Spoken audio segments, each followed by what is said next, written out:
The fluorescent lights of Liberty Falls Community Center buzzed overhead as 16-year-old Alexis Reed sat alone at the table, her posture military straight, despite the tremor in her hands. The converted basketball court had been arranged like a courtroom, with School Superintendent Douglas Harrington centered behind a raised desk, flanked by 4 Education Board members who avoided eye contact with the teenager. This character assessment hearing is now in session, Harrington announced, his voice carrying through speakers to the 200 townspeople who had somehow discovered the time and location of what should have been a private academic review. His silver hair caught the light as he adjusted his tie, the perfect image of authority. Before joining the school district, he had served as a county prosecutor for 15 years. The rumors around town suggested his ambitions extended to the state senate. We're here to address concerns regarding Miss Reed's college application materials, specifically her personal essay, which contains— He paused for effect, scanning the crowd with practiced courtroom timing, questionable claims. Alexis's eyes found her grandfather in the back row. Retired Colonel William Reed sat with his spine-rigid expression unreadable beneath his military crew cut. He offered an almost imperceptible nod, their private signal since her childhood. Stay strong, give nothing away. English teacher Janet Wilson approached the microphone, clutching papers with obvious reluctance. She had been the first to read Alexis's essay, the first to question its authenticity, and now looked torn between professional obligation and growing discomfort with the spectacle unfolding before her. "I've been asked to read portions of Miss Reed's essay," she began, voice wavering slightly. "While other mothers attended PTA meetings, mine was deployed with Naval Special Warfare Development Group. While other mothers taught their daughters to bake, mine taught me to swim with weighted ankles and hold my breath for 3 minutes. My mother, Commander Elaine Reed, was among the first women to complete SEAL training, though her existence remains classified." Murmurs rippled through the room. Someone snickered from the third row. "That's enough, Ms. Wilson," Harrington interrupted. "Dr. Fletcher, your professional assessment, please." The town psychologist adjusted his glasses with practiced precision. His credentials displayed prominently in his office included consulting work with the FBI's Behavioral Analysis Unit. His assessment carried weight in Liberty Falls, a town that prided itself on its connections to military and law enforcement. "I believe we're witnessing a textbook case of compensatory fantasy formation," he stated with clinical detachment. Given the extended absence of her mother, Alexis has constructed an elaborate alternative reality in which her mother's abandonment is reframed as heroic service. "I haven't been abandoned," Alexis said, her voice quiet but clear. "And I haven't lied." "Then perhaps you can explain this." Harrington produced an official-looking document with deliberate theatricality. "Your mother's naval service record obtained through proper channels. Elaine Reed, Administrative Specialist, Naval Support Facility, Honorable Discharge, 8 years ago. Not a single notation about special operations. Not one deployment to a combat zone." Alexis's face remained impassive, though something flickered in her eyes. "That's her cover record." The laughter started low, then spread through the room like wildfire. "Cover record," Harrington repeated, smiling thinly.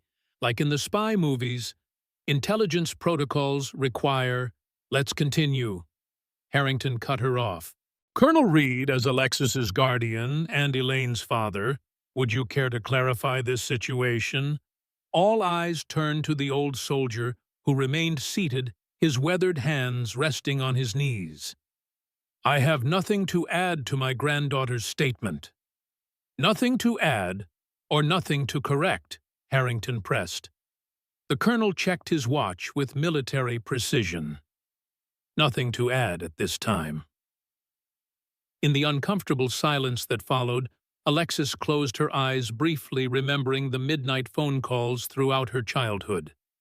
Her mother's voice often distorted, sometimes speaking in the code they had developed. The seagull returns at moonrise. Red tide incoming. Childish phrases to outsiders, but to them, they meant, I'm alive. I'm thinking of you. Danger approaches. If I may, Mayor Frank Morrison stood straightening his tie. A former Army Ranger, he had campaigned on making Liberty Falls the hometown of real heroes, not imagined ones. What his alliance with Harrington was well known, both men sharing political ambitions that extended beyond their small town. Given the seriousness of fabricating military service, perhaps Alexis could enlighten us about her mother's supposed classified missions. And so it began. The questions becoming more pointed, the disbelief more palpable with each response.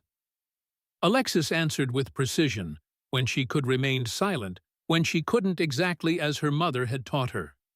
Outside, unnoticed by the crowd hungry for scandal, a black SUV with government plates pulled up behind the community center. The clock on the wall read 3:47 p.m. Colonel William Reed checked his watch again. 3:47 p.m. exactly. His expression remained neutral, but his eyes now held something new. Anticipation. Alexis Reed had been 9 years old when she first realized her mother wasn't like other mothers. It hadn't been the sporadic visits or the midnight calls that gave it away. It had been the summer morning when she found her mother swimming laps in the lake behind their house, wearing what looked like a heavy backpack underwater. When Elaine emerged, she'd simply said, "Want to try?" Then she'd taught Alexis how to control her breathing, how to move efficiently through water with resistance, how to push past the burning in her lungs. "Why do I need to know this?" Alexis had asked. Her mother had studied her for a long moment before answering. "Because someday knowing might save your life, or someone else's." That same summer, Elaine had shown her how to assemble and disassemble a field radio, how to send encrypted messages, how to recognize signs of surveillance, always presented as games, always followed by the same instruction: "This stays between us." Her grandfather had been part of it too. Colonel William Reed, retired from 30 years of naval service, had created a childhood filled with special training. Orienteering exercises disguised as treasure hunts. Survival skills masquerading as camping trips. Memory drills presented as bedtime games. It wasn't until Alexis turned 13 that her grandfather had sat her down for what he called operational context. "Your mother serves her country in ways that can never be acknowledged," he'd explained, voice measured as if delivering a mission briefing. "Her official record is what we call a cover, a necessary fiction." "Is she a spy?" Alexis had asked, combining her limited understanding with what she'd seen in movies. "She's a warrior," William had corrected. "One of the best. But for her to do her job, she must remain a ghost. Do you understand what that means for you?" Alexis had nodded, thinking she understood. But understanding in theory was different from living with the reality. The empty chair at graduation ceremonies, the mother-daughter dances skipped the questions from friends that could never be truthfully answered. Now, sitting in the community center under fluorescent lights and judgmental stares, Alexis wondered if her grandfather had anticipated this moment. If her mother had known that someday her daughter would face public humiliation for telling a truth no one could believe. Colonel Reed certainly seemed prepared. The way his eyes periodically swept the exits. The manner in which he'd positioned himself with sightlines to all entrances. The precise timing of his watch checks. These weren't the habits of a worried grandfather. They were the calculations of a man executing a plan. By the hearing's second hour, the pretense of educational concern had evaporated completely. What remained was public spectacle, a community united in their certainty that the quiet, odd girl from the edge of town had finally revealed the depths of her delusion. "So, these midnight swims your mother supervised," Mayor Morrison continued, barely concealing his amusement. "They were training for what exactly?" "Recovery techniques for water insertions," Alexis answered mechanically, fatigue evident in her voice. "And no, I don't plan to follow her path," she added before the question could be asked.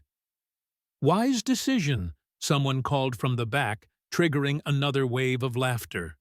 What no one in the room knew, what almost no one in the entire Department of Defense knew, was that in 2008, deep within the labyrinthine bureaucracy of the Pentagon, a decision had been made. The program had been designated Project Athena, named after the Greek goddess of wisdom and warfare. Its purpose to determine whether selected female operators could meet and sustain the standards of the military's most elite special operations units. The program's existence remained classified at the highest levels. Its participants existed officially only as administrative personnel in conventional military roles. Their training, deployments, and operations were conducted under multiple layers of secrecy beyond even the standard classification protocols for special operations. Colonel William Reed had been among the program's original advisors. As a former member of SEAL Team 6, and later as a strategic planner for the Pentagon's Special Access Unit, he had initially opposed the program on practical grounds. Then he had watched his daughter Elaine and 11 other women endure training so grueling it would have broken most men. He had analyzed the mission performance data that showed in certain operational contexts these female operators achieved results that male teams couldn't match. He had become the program's most staunch defender within the Pentagon, even as his public role in military affairs faded into what appeared to be a standard retirement. Now, 15 years later, he watched his granddaughter endure public mockery rather than betray her mother's secret. The Reed family code ran deep duty before comfort truth, before convenience service, before self. For the record, Superintendent Harrington was saying, his tone dripping with false sympathy. "We're not suggesting Alexis is being deliberately deceptive. Psychological research shows that in cases of parental abandonment, children often create elaborate narratives to explain the absence." "My mother didn't abandon me," Alexis replied evenly. The room had become a blur of faces, some sneering, some simply curious, all feeding on her discomfort. She focused instead on the technical aspects of the situation, controlling her breathing, maintaining eye contact with questioners, monitoring exits. The techniques her mother and grandfather had taught her for high-stress situations. "That's not what the record shows," Harrington countered. "Your mother has missed every parent-teacher conference, every school event, every significant milestone in your high school career. Dr. Fletcher has indicated this pattern is consistent with someone whose deployment schedule and operational security don't align with school calendars," Alexis interrupted. "There's a difference between absence and abandonment." Dr. Fletcher leaned forward. "Alexis fabricating military achievements isn't just dishonest. It's disrespectful to actual service members who, I know more about respect for service members than anyone in this room except my grandfather." The words came out sharper than she intended. She could almost hear her mother's voice. "Control your emotions. They're weapons opponents can use against you." From his position near the wall, an older man in a wheelchair shifted forward into the designated public comment area. The medals on his Vietnam veteran cap glinted under the lights. Samuel Washburn, Master Chief Petty Officer retired, had served 30 years in the Navy, including multiple deployments with naval special warfare. His weathered face had grown increasingly troubled throughout the proceedings. "I'd like to ask the young lady some questions," he announced, his voice carrying the hardened edge of someone who'd seen combat. Harrington hesitated, then nodded. Washburn was a respected figure in Liberty Falls. Denying him would carry political consequences. Miss Reed? Washburn began his tone professional, rather than mocking, "What's the proper protocol for hey-ho versus halo jumps?" The technical question caught many in the audience off guard. Even Harrington looked momentarily confused by the shift from emotional accusations to military specifics. Alexis met Washburn's gaze directly. High-altitude high opening requires deployment of the parachute shortly after exiting the aircraft, creating distance between the jump point and landing zone. High-altitude low opening means free-falling to approximately 2,000 feet before deployment, providing less canopy time and higher precision. Washburn's eyebrows rose slightly. Equipment check before water infill. Rebreather, functionality. Dry suit integrity, comms, check. Weapons, waterproofing, mission package, security. Alexis recited without hesitation, plus individual team checks based on specialized gear for the operation. A muscle twitched in Washburn's jaw as he processed her answer.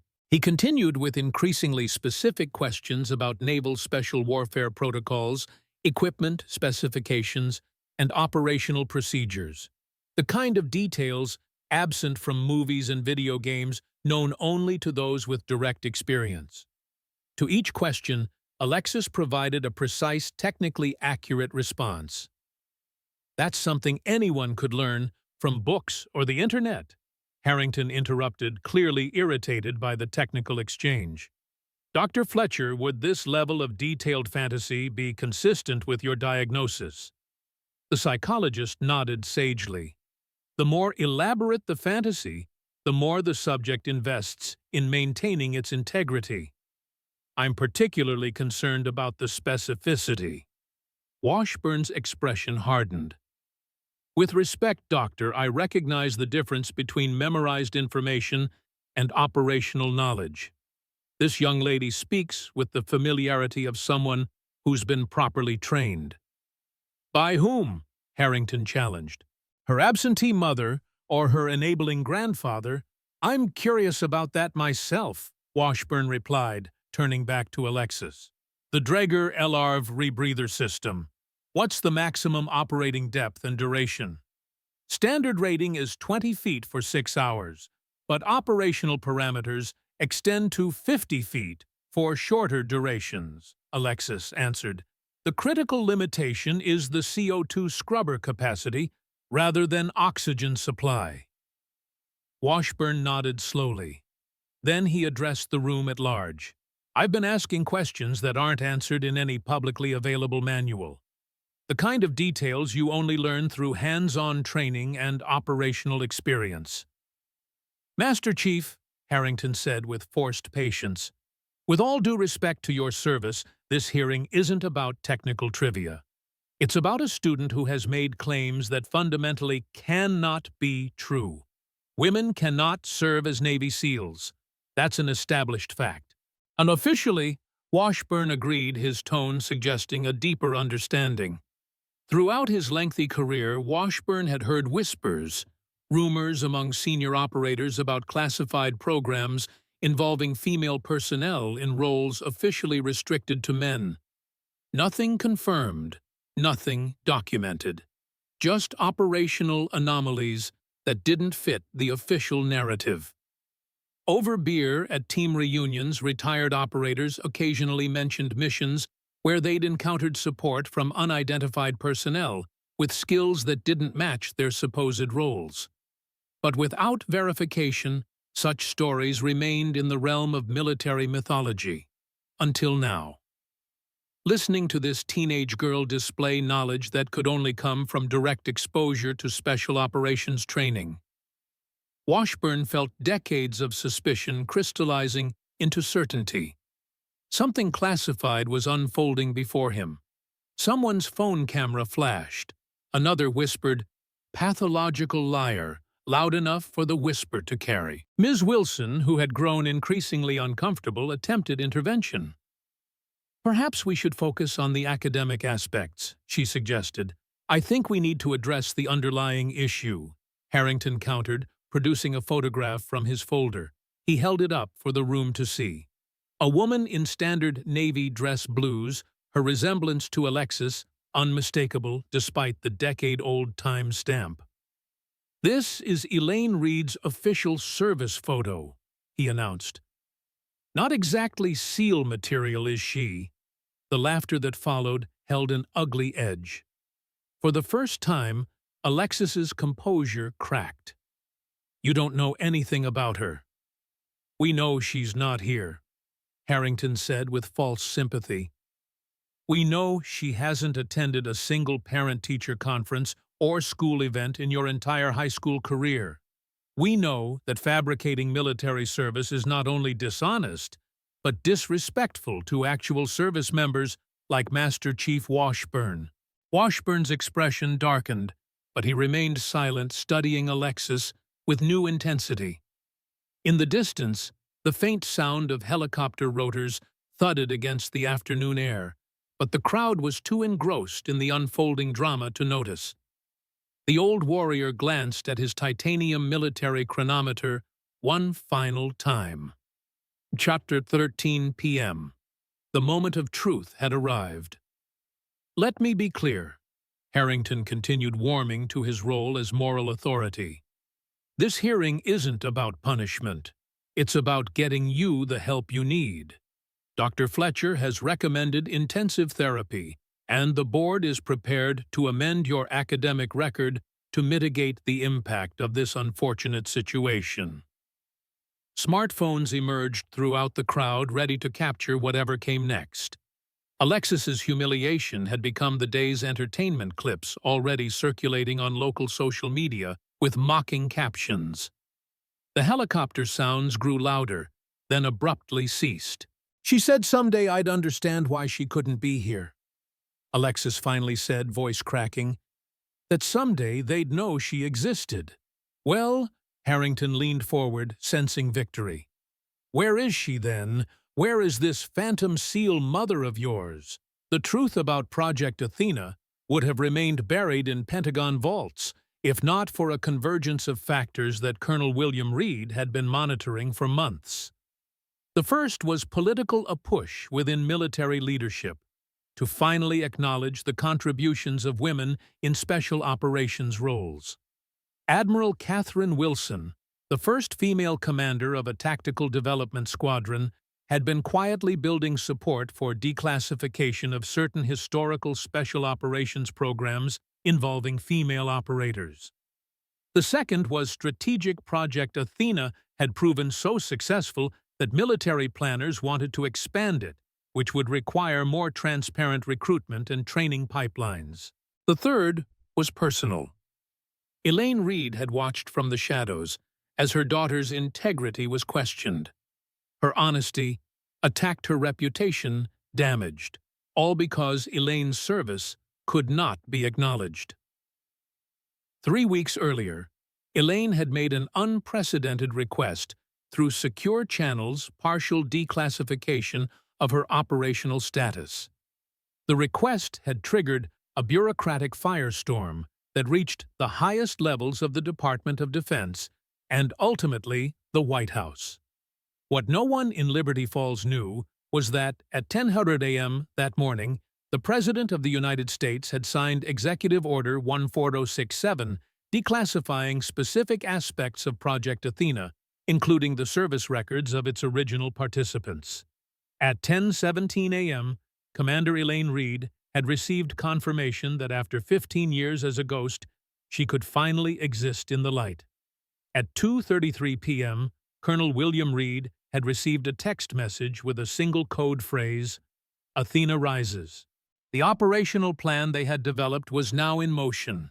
And at 4:13 p.m., as his granddaughter sat alone facing public ridicule for telling the truth, the old warrior knew that the cavalry was about to arrive.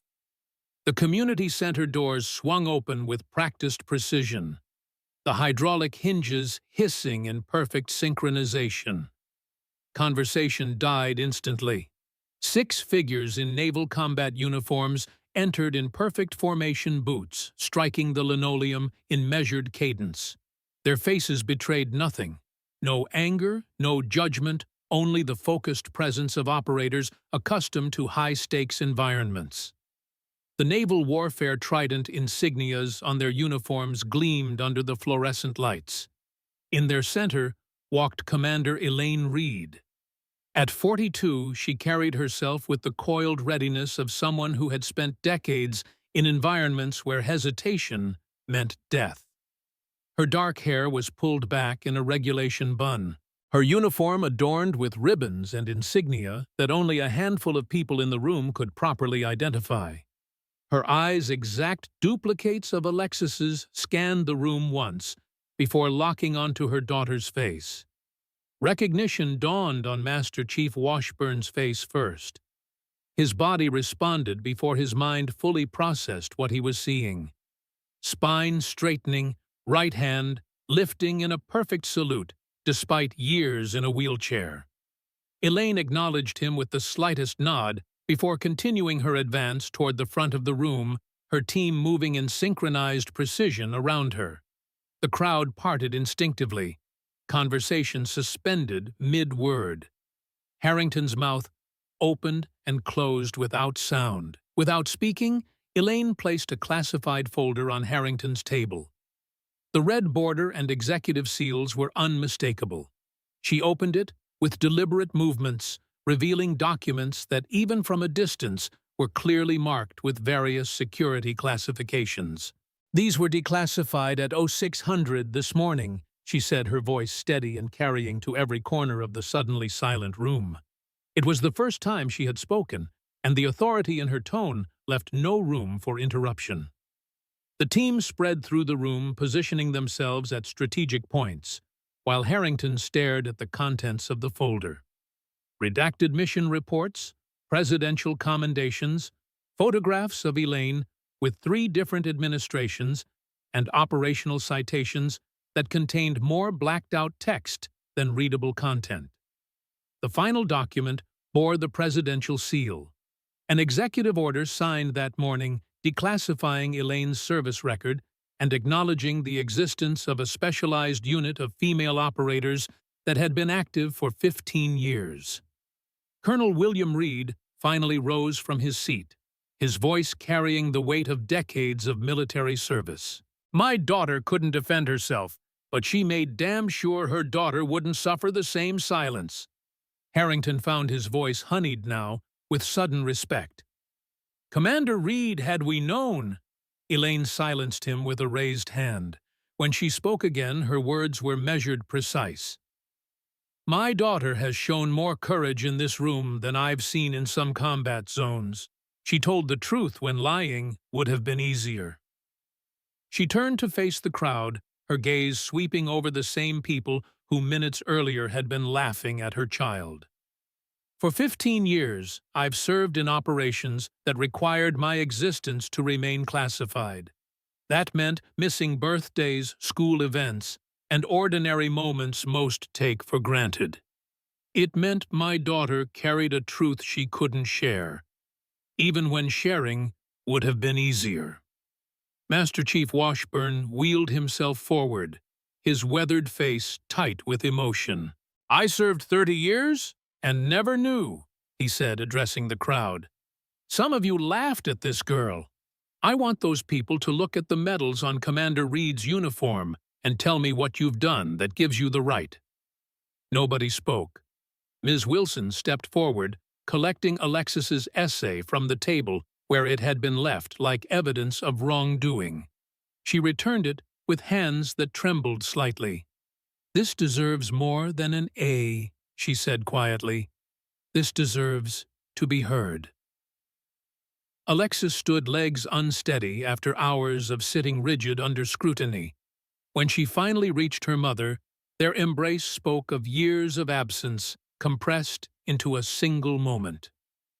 "I'm sorry it took so long to come home," Elaine whispered against her daughter's hair. Harrington attempted one final assertion of authority. "This meeting isn't officially. This meeting is adjourned," Colonel Reed stated with finality. The SEAL team formed an honor corridor as Alexis, Elaine, and Colonel William exited the community center leaving behind a room full of people, confronting their collective shame. In the parking lot, the black SUV waited with its engine running. As they approached, Alexis noticed the military precision with which the team moved, creating a protective formation around them without a word being spoken. These weren't just soldiers. These were extensions of her mother's will, a unit forged through shared danger and implicit trust. "Your team?" she asked as they reached the vehicle. "Part of it," Elaine replied. "The ones who could be here today." "Where are the others?" Elaine's expression shifted subtly. "Still ghosts."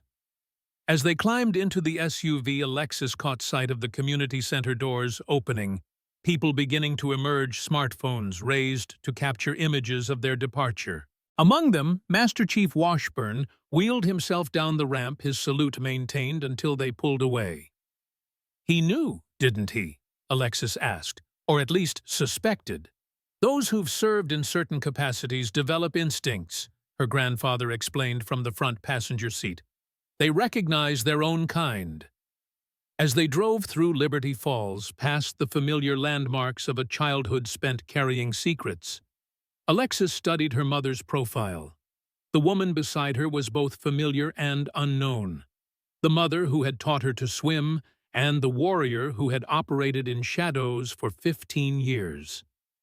"What happens now?" she asked. Elaine turned to her, her expression softening for the first time since entering the community center. "Now we exist in the light, and that brings its own kind of combat." The helicopter that had landed at the local airfield came into view as they approached, a Black Hawk with no external markings. 3 more team members in civilian clothes stood by its side, alert and watchful. "Where are we going?" Alexis asked. "Washington," her grandfather answered. "The declassification is just the beginning. There will be congressional hearings, policy reviews, media interviews. And then," Elaine reached across the seat to take her daughter's hand, "then we start making up for 15 years of missed birthdays." As the SUV stopped beside the helicopter, Elaine paused before opening her door.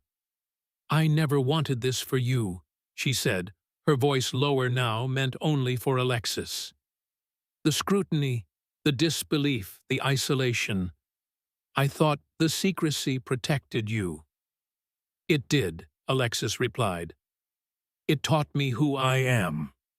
The rotor blades began to turn as they exited the vehicle, the downdraft whipping around them as they ducked and moved toward the open door of the Black Hawk. Inside, communications equipment and secure cases lined the walls, the mobile command center of an operation that had been months in planning.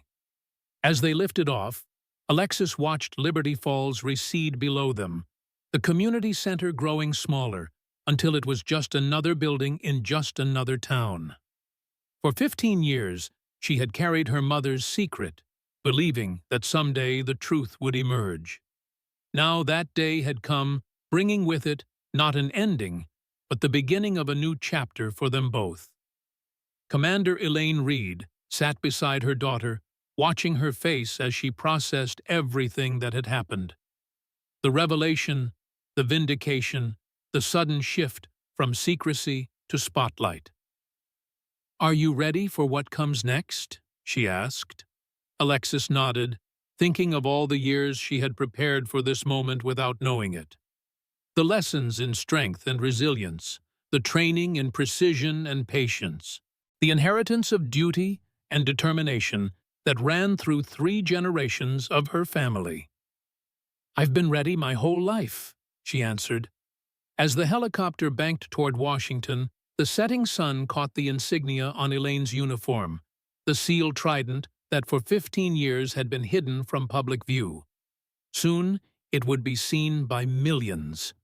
Soon, the story of Project Athena would reshape military policy and public perception. Soon, 23 other women would step from shadows into recognition. But in this moment, suspended between earth and sky, between secrecy and disclosure, between past and future, there was only a mother and daughter, finally free to acknowledge who they were and what they had endured. The Black Hawk accelerated eastward, carrying with it not just passengers, but a truth that would soon change everything. The Sikorsky Black Hawk cut through darkening skies as Washington's iconic skyline emerged on the horizon. Inside the helicopter's utilitarian cabin, Alexis Reed watched her mother reviewing classified documents, struck by the seamless transformation between the woman who had taught her to swim and the hardened special operator who commanded elite teams. Seated across from them, Colonel William Reed maintained a watchful silence, occasionally exchanging coded glances with his daughter. 15 years of shared secrets had created a language between them that required no words, only micro-expressions and subtle gestures unreadable to outsiders. 10 minutes to landing, the pilot announced through the intercom. Elaine closed the folder and secured it in a diplomatic case. "The Pentagon first," she said to her father. "Admiral Wilson is assembling the Athena leadership team." "Will I stay with you?" Alexis asked, uncertain of her place in this rapid acceleration of events. Her mother's expression softened briefly. "For the initial briefing, yes. After that, you'll go with Grandpa to secure accommodations. There are protocols for family protection once an operator's cover is compromised." Protection from what? Alarm crept into Alexis's voice. In all the scenarios she had imagined about her mother's work becoming public, she had never considered potential danger. Probably nothing. Elaine answered, her tone measured. "But 15 years of missions creates enemies. We take precautions." The city lights grew larger beneath them as the helicopter banked toward the Pentagon's restricted landing zone. Alexis felt the weight of the moment settling around her shoulders. Just hours ago, she had been a high school student defending her college essay. Now she was flying into the heart of American military power, accompanying a woman whose very existence had been denied by official records until this morning. "There will be resistance to the declassification," Colonel Reed said, breaking his silence. Not everyone supported the executive order. "Admiral Wilson has managed the political flank," Elaine replied. "The president is committed." "Politics change with the wind," the colonel cautioned. "And there are operations still active that could be compromised by too much disclosure." Alexis listened, absorbing the layers beneath their conversation. The chess game extending beyond mere military operations into the complex world of Pentagon politics, congressional oversight, and public perception. She had studied enough military history with her grandfather to understand that battlefields existed in Washington corridors as surely as they did in distant conflict zones. The helicopter touched down on the illuminated landing pad with practiced precision. Through the window, Alexis could see a small reception party waiting. 4 naval officers and 2 figures in dark suits that screamed federal agency. "Remember," Elaine said as the rotors began to slow, "answer only what is asked. Volunteer, nothing. And if you're uncertain, defer to me or Admiral Wilson." "Operational security protocols still apply?" Alexis asked. Her mother nodded, a ghost of pride crossing her features at her daughter's understanding. "Always." The Pentagon at night possessed a different energy than its daytime bureaucratic hum. Corridors that would normally bustle with uniformed personnel and civilian staff were eerily quiet, their fluorescent lighting casting harsh shadows against the geometric precision of America's military headquarters. Alexis walked between her mother and grandfather, escorted by a senior officer whose name badge identified him as Captain Lawson. The 2 suited men had peeled away immediately after landing, disappearing into the labyrinth of the building on some parallel mission. They descended in a secure elevator that required both retinal scanning and keycard access, emerging into a section of the building that Alexis suspected few civilians ever witnessed. The corridor here was unmarked, its walls a deeper shade of government beige, its security cameras more numerous and less disguised. Captain Lawson led them to a conference room with no external windows. Inside, a group of officers and civilian officials rose as they entered. At the head of the table stood a woman whose presence commanded the room without effort. Vice Admiral Catherine Wilson, the highest-ranking female officer in naval special warfare history, and the first woman to command a tactical development squadron. "Commander Reed," she acknowledged with a formal nod before her gaze shifted to Alexis. "And Miss Reed, your reputation precedes you." "Ma'am," Alexis responded, confused by the Admiral's comment. Not many 16-year-olds can correctly identify the operational parameters of a Draeger rebreather under public scrutiny. Wilson explained with the hint of a smile. "Master Chief Washburn was quite impressed.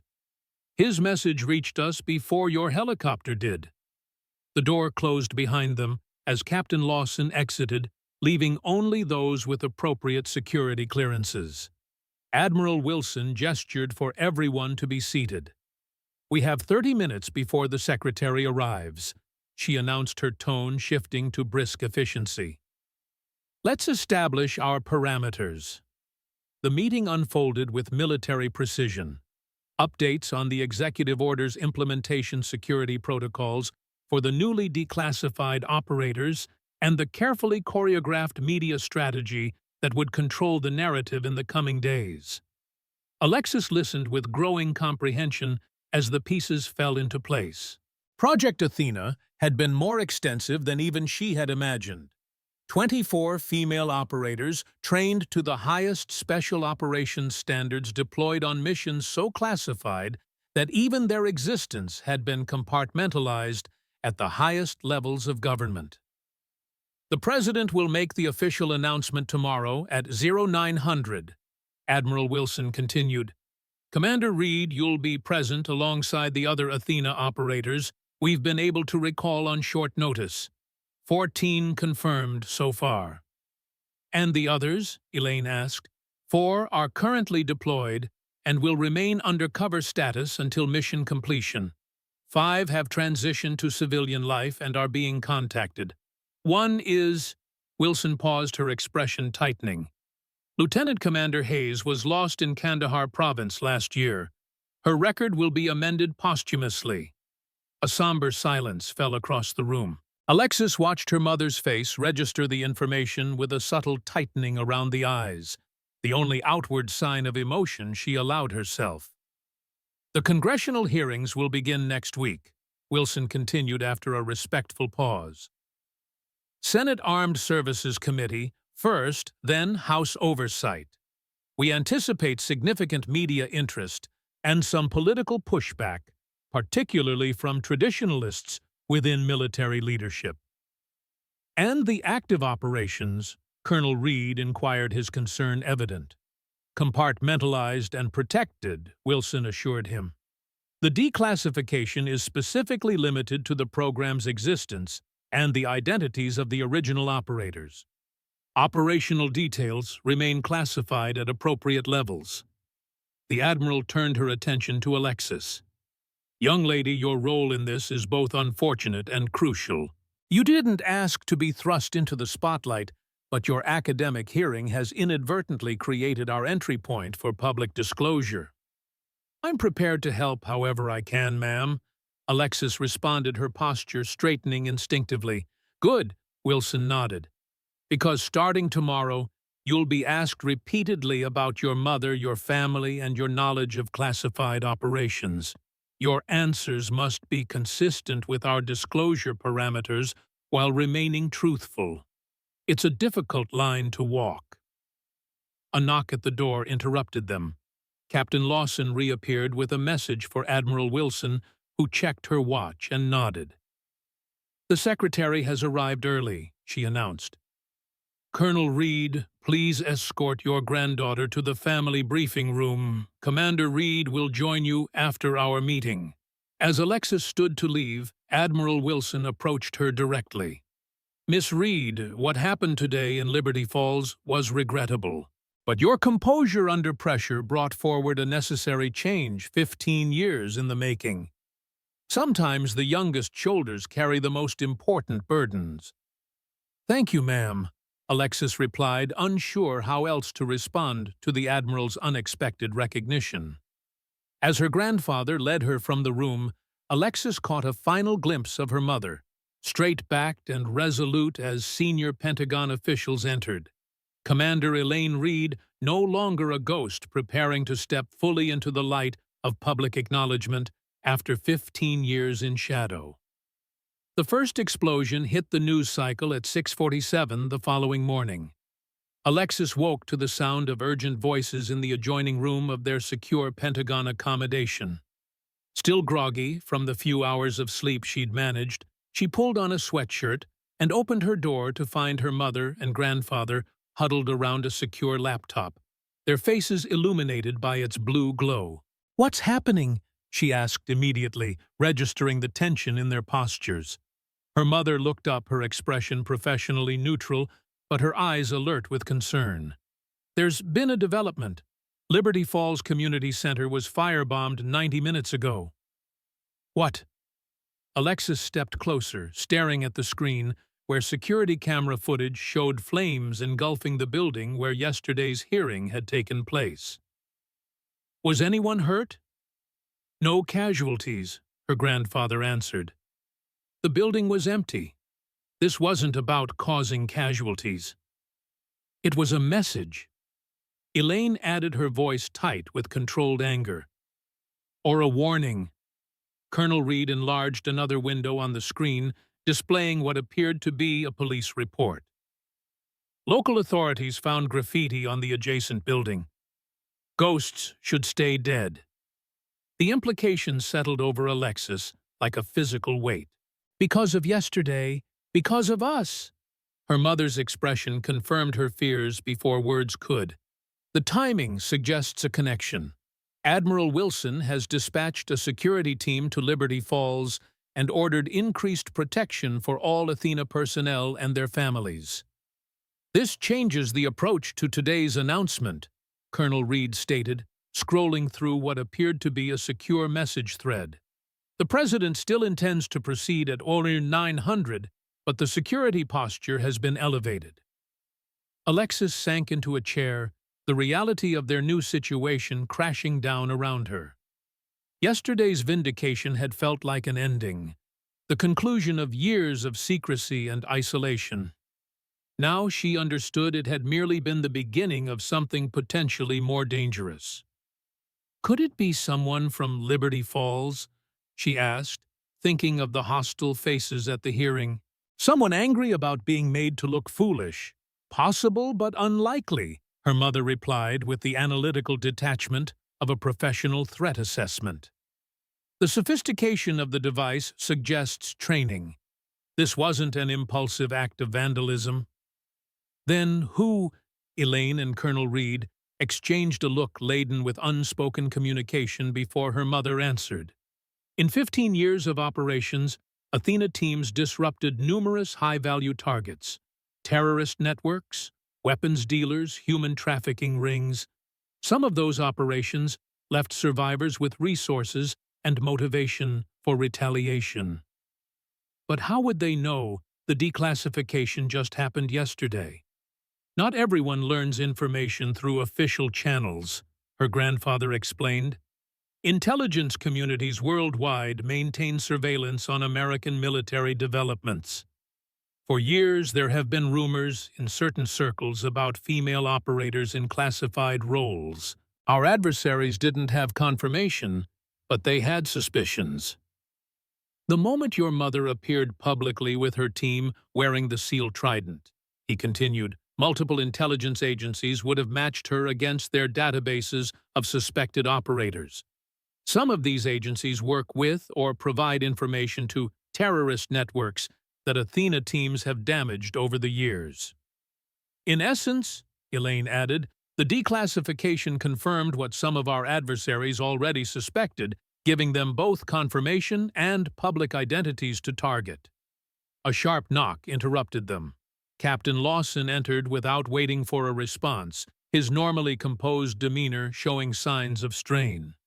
"Commander Reed, Admiral Wilson requests your immediate presence. Colonel, you and Miss Reed are to relocate to secondary secure housing. Transportation is waiting." Elaine stood already reaching for her uniform jacket. "Situation update. 3 more incidents reported in the last hour," Lawson replied grimly. "Attempted break-in at Master Chief Washburn's residence in Liberty Falls. Surveillance detected on the home of Commander Terrence in San Diego. Digital intrusion attempts against naval personnel systems, specifically targeting Project Athena file architecture. Coordinated." Elaine concluded, her voice hardening into the command tone Alexis had rarely heard. "Established protocol Alpha 7 for all Athena families." "Already initiated," Lawson confirmed. Elaine turned to Alexis briefly, touching her shoulder in a rare public display of affection. "Go with Grandpa. Follow every security protocol without question. I'll join you when I can."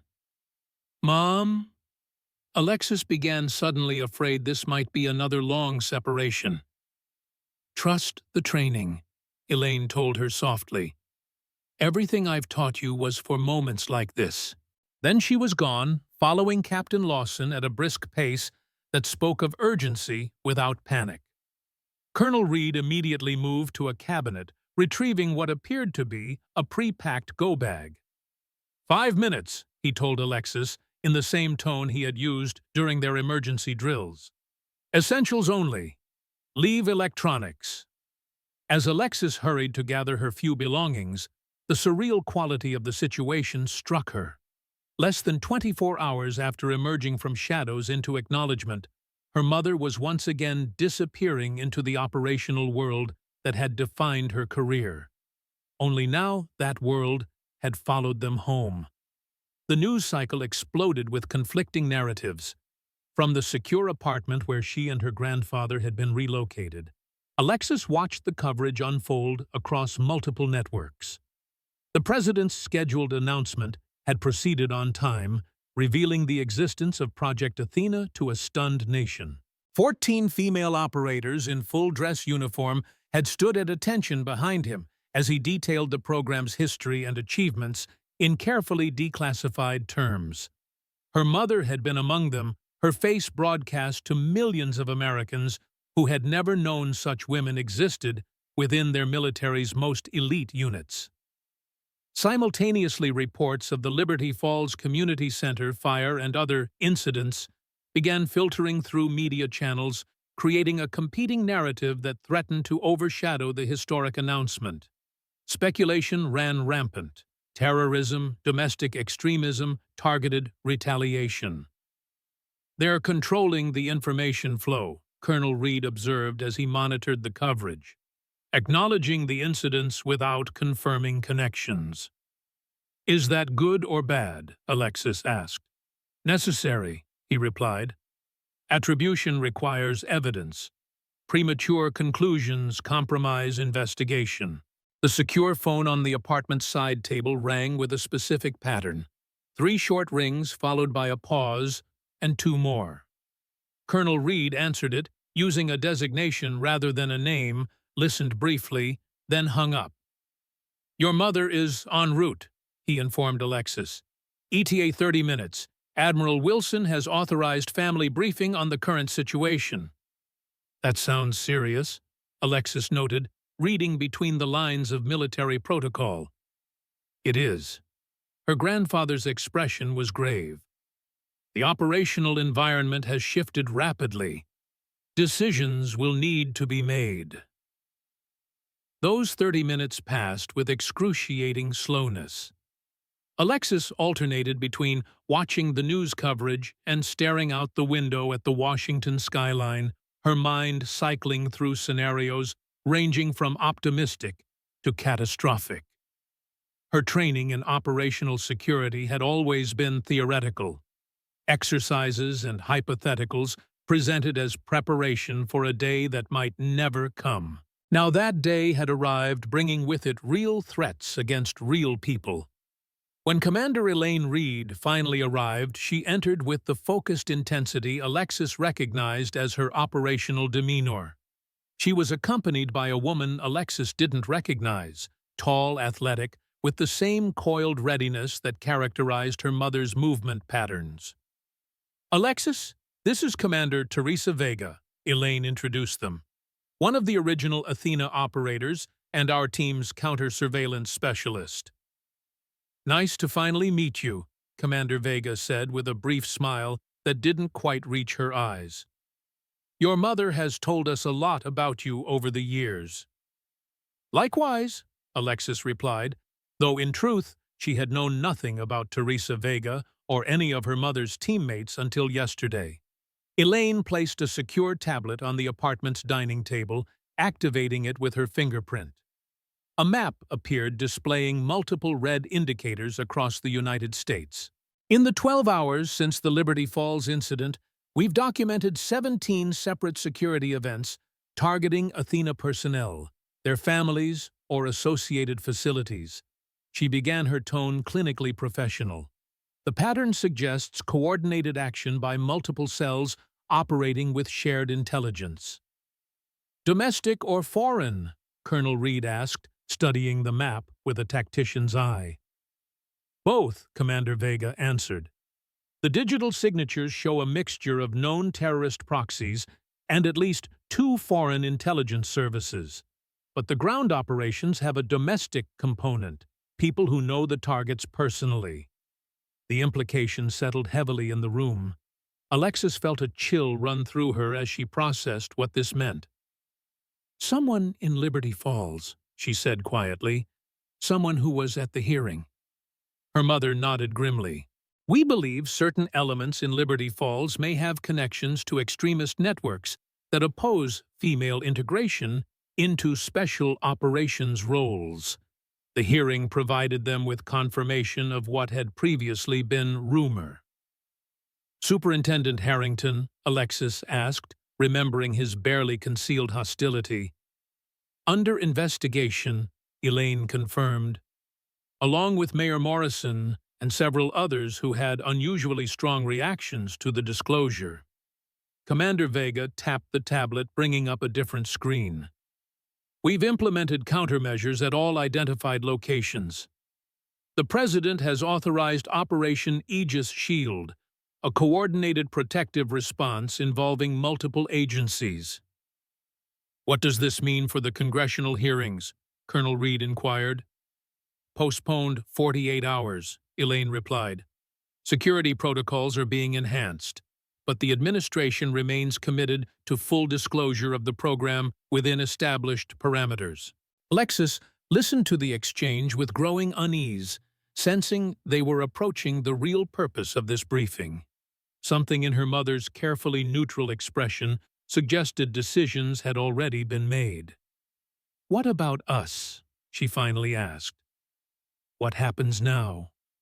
Her mother and Commander Vega exchanged a look before Elaine answered. "You and Grandpa will be relocated to a secure facility outside Washington. The threat assessment indicates potential targeting of immediate family members as leverage points." "For how long?" "Until the immediate threat is neutralized." The deliberate vagueness of the answer wasn't lost on Alexis. "And you?" she pressed, already knowing the answer but needing to hear it anyway. "I've been reactivated for operational status," Elaine said quietly. "Along with the other Athena team leaders, we're the ones they're targeting, which makes us the optimal personnel to resolve the situation." "You're going after them," Alexis translated. "Whoever is behind this, we're responding to a direct threat against United States military personnel and their families," Commander Vega clarified with careful precision. "Under Title 10, Authorities and Presidential Directive." The military terminology couldn't disguise what this meant. After 15 years of shadows, her mother had emerged into the light for less than a day before being pulled back into darkness. Only now, the stakes included not just national security, but their family's personal safety. "When do you leave?" Alexis asked, working to keep her voice steady. "Wheels up in 90 minutes," Elaine answered. "I wanted to brief you personally before deployment." The familiar pattern reasserted itself. The abbreviated goodbyes, the uncertainty of return, the careful compartmentalization of emotions that both Reed women had perfected over years of separation. But this time felt different. The threat wasn't in some distant country, but had followed them home, burning buildings and leaving ominous messages in their own community. "I should be helping," Alexis said suddenly. "I know Liberty Falls. I know the people. I could identify who might be involved." "Absolutely not," her mother and grandfather responded in unison. "Your role is to remain secure and continue your education," Elaine stated firmly. "The best thing you can do right now is stay safe and let us handle the operational response." "But I've been trained for emergencies, not intelligence operations," her mother interrupted. "This isn't a debate, Alexis. Operational security requires clear chain of command and role adherence." The finality in her tone closed the discussion. Alexis recognized the shift from mother to commander, a transition she had witnessed many times during their limited interactions over the years. When Commander Reed issued directives, they were followed without question, even by family members. As her mother and Commander Vega prepared to depart, Alexis felt the familiar ache of separation settling into her chest. The brief moment of public acknowledgement of standing together without secrets between them had been so fleeting she had barely had time to process it before everything changed again. "Mom," she said as Elaine checked her secure phone one final time, "yesterday, when you came into that room, was it worth it? Revealing everything just to have to disappear again?" Elaine paused, her professional mask slipping for a moment to reveal the mother beneath. Some truths need to be acknowledged, even briefly, before they can change anything. What happened yesterday can't be undone. The world knows women like me exist now, regardless of what happens next. She embraced Alexis briefly but fiercely. "Stay with Grandpa. Follow protocols. I'll come back as soon as I can." Then she was gone, Commander Vega falling into step beside her as they exited the apartment with the synchronized movement of operators who had trained together for years. The door closed behind them with a final sounding click, leaving Alexis and her grandfather alone, with the muted television still displaying coverage of a historic announcement that had already been overshadowed by new threats. "She'll be okay," Colonel Reed said, reading his granddaughter's thoughts. "She's been handling worse situations since before you were born." "But those situations were over there," Alexis replied, gesturing vaguely. "This is here. This is because of me, because of my essay, because of that hearing." "No," her grandfather corrected firmly. "This is because there are people who can't accept change, who feel threatened by the existence of women like your mother. Your essay didn't create that reality, it just exposed it." Lexus turned back to the window, watching the Washington Monument standing tall against the afternoon sky. "What do we do now? What military families have always done?" Colonel Reed answered, his voice softening with the wisdom of someone who had lived this reality for decades. "We wait. We maintain operational security. And we trust the training." Master Chief Samuel Washburn had never expected to become a primary target in what the media was now calling the Shadow Warriors' backlash. As he wheeled himself through the secure military facility where he had been relocated following the attempted break-in at his home, he reflected on how quickly life could change course. 24 hours ago, he had been a respected but unremarkable retired Navy SEAL living quietly in Liberty Falls. His greatest daily challenge had been managing the chronic pain from injuries sustained during his final deployment to Iraq. Now he was under armed guard, having been identified as a high-value intelligence target by individuals who apparently objected to the existence of female special operators. The irony wasn't lost on him. He had once been among those skeptics himself, believing women lacked the physical capabilities for the most demanding special operations roles. His perspective had begun shifting during his final years of service when he encountered female intelligence officers and support personnel who demonstrated exceptional capabilities under fire.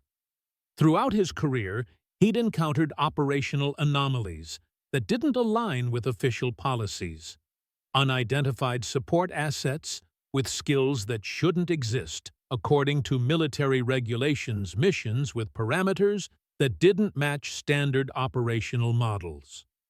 At team reunions, the old-timers sometimes traded stories over whiskey, unexplained encounters that hinted at classified programs beyond their access. But it wasn't until yesterday, watching young Alexis Reed display knowledge that could only have come from authentic exposure to special operations training, that the final pieces had clicked into place. He had known in that moment that he was witnessing something historic, the first public acknowledgement of a program whose existence military insiders had whispered about for years but never confirmed. His decision to publicly support Alexis during the hearing had apparently placed him on someone's target list. The intruders who had attempted to breach his home had been professional, disabling his security system approaching during the precise window when his home health aide would be departing, and using non-standard entry techniques that suggested military or law enforcement training. Only his own ingrained paranoia had saved him.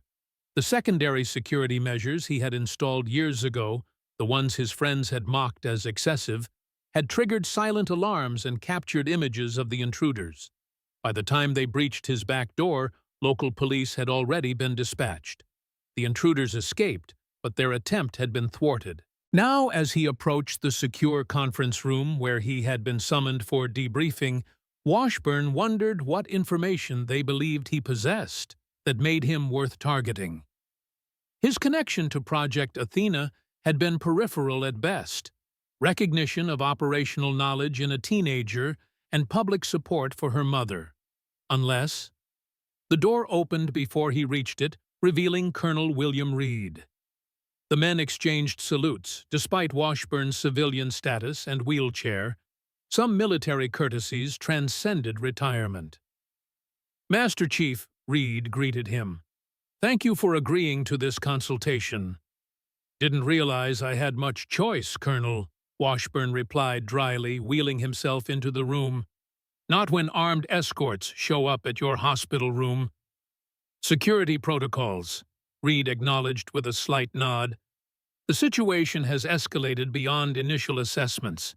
Inside the conference room, Washburn found not the array of intelligence officers he had expected, but only Alexis Reed sitting alone at the table with a laptop and several file folders.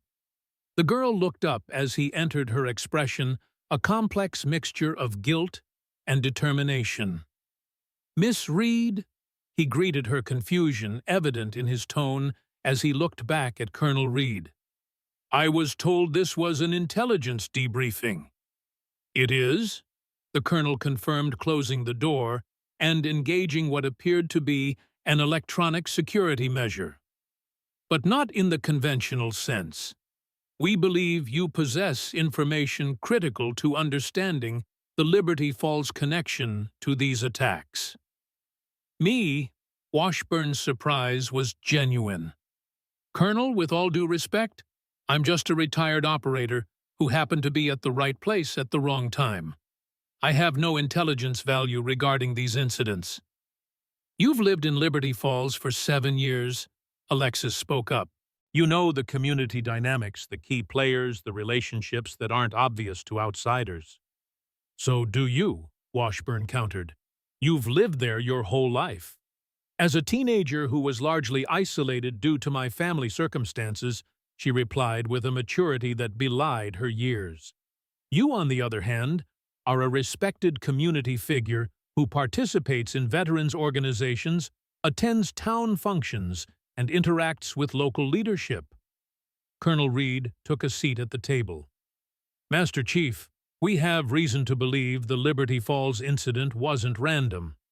The timing, target selection, and methodology suggest local knowledge combined with external resources. You think someone in town is working with whoever is targeting the Athena operators? Washburn concluded the tactical assessment automatic after decades of military service. We know they are, Alexis said, turning her laptop to display what appeared to be surveillance photos. These were taken 12 hours before the community center was firebombed.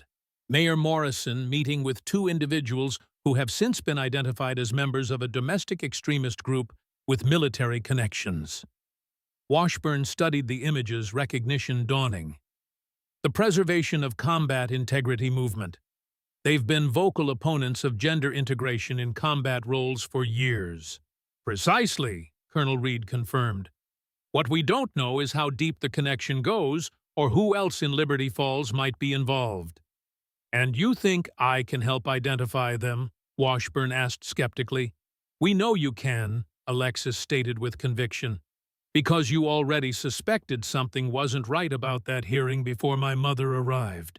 You were testing me with those technical questions, yes, but you were also creating a public record of support in case things went wrong.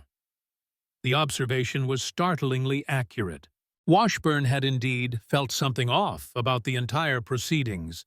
The unusual public access to what should have been a private academic review, the intensity of Harrington's focus on discrediting a teenage girl, the coordinated nature of the questioning that suggested rehearsal rather than spontaneity. Your mother is deployed, isn't she? He asked Alexis, reading between the lines of this unusual debriefing arrangement. She and the other Athena operators are tracking the external threats while you're trying to identify the internal ones. Colonel Reed's expression remained neutral, but his lack of denial was confirmation enough. This isn't an official intelligence operation, Washburn realized aloud. This is you and your granddaughter conducting your own investigation because the official channels are focused elsewhere. The immediate tactical response prioritizes direct threats to Athena personnel, the colonel acknowledged. But Alexis and I believe the Liberty Falls connection is crucial to understanding the broader operational picture.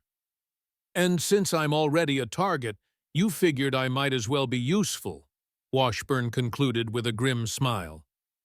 Since you're already involved, Alexis corrected gently, we thought you deserved to know what you've stepped into. And yes, we could use your insights into the community dynamics. Washburn considered their request weighing decades of operational instinct against retirement protocols. As a civilian, he had no obligation to participate in what was essentially an unofficial intelligence-gathering operation. But as a former operator who understood the stakes of threats against military personnel and their families, he recognized the validity of their concern. Superintendent Harrington's reaction yesterday was excessive, even for a man protecting his reputation. He finally said, making his decision. There was genuine anger there, not just embarrassment or professional concern. Personal investment in the outcome. Colonel Reed noted, sliding a notepad across the table. More than that, Washburn continued, accepting the invitation to share his observations. Harrington has been positioning himself for a state Senate run. His entire platform is built around traditional values and military heritage. Liberty Falls has 3 Medal of Honor recipients in its history and more veterans per capita than any town in the county. A female SEAL doesn't fit his narrative, Alexis suggested. It actively contradicts it, Washburn corrected. Harrington has repeatedly claimed that combat effectiveness depends on maintaining traditional gender roles in military units. He's built political alliances with veteran groups who share that perspective. Including the Preservation of Combat Integrity movement, Colonel Reed inquired. They've contributed to his exploratory committee, Washburn confirmed, along with several other organizations that oppose gender integration policies. Alexis made notes on her laptop, her expression intensely focused. What about Mayor Morrison? He seemed particularly hostile during the questioning. Morrison served one tour in Army infantry before a medical discharge, Washburn explained. He's built his entire identity around his military service, limited though it was. Men like that often feel threatened by women who've achieved what they couldn't.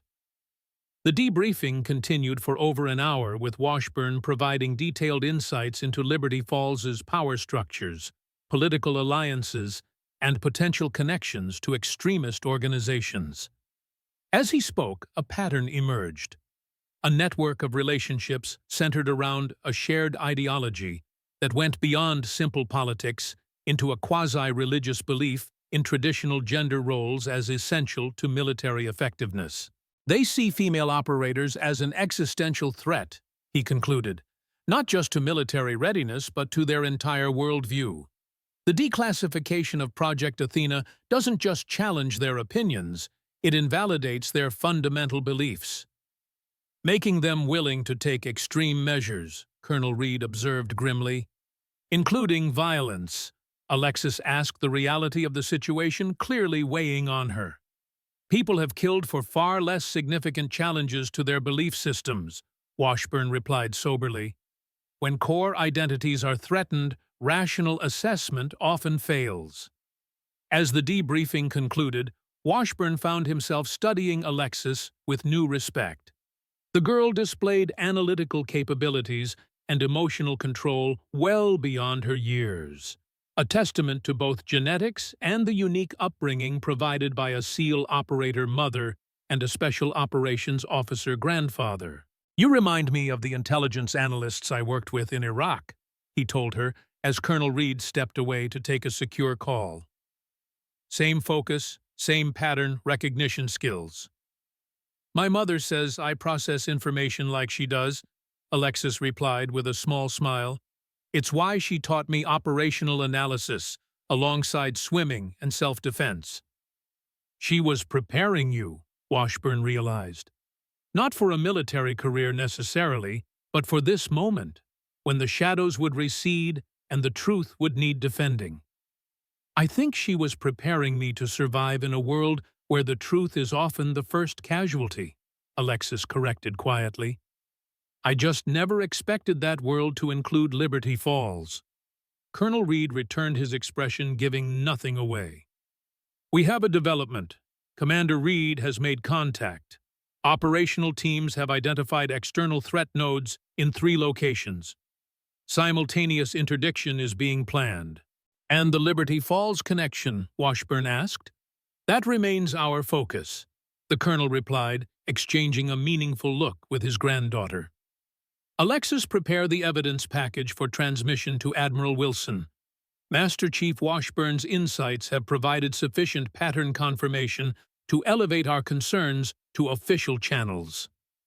As Alexis gathered the materials they had compiled, Washburn felt a familiar sensation settling into his bones, the focused clarity that preceded combat operations.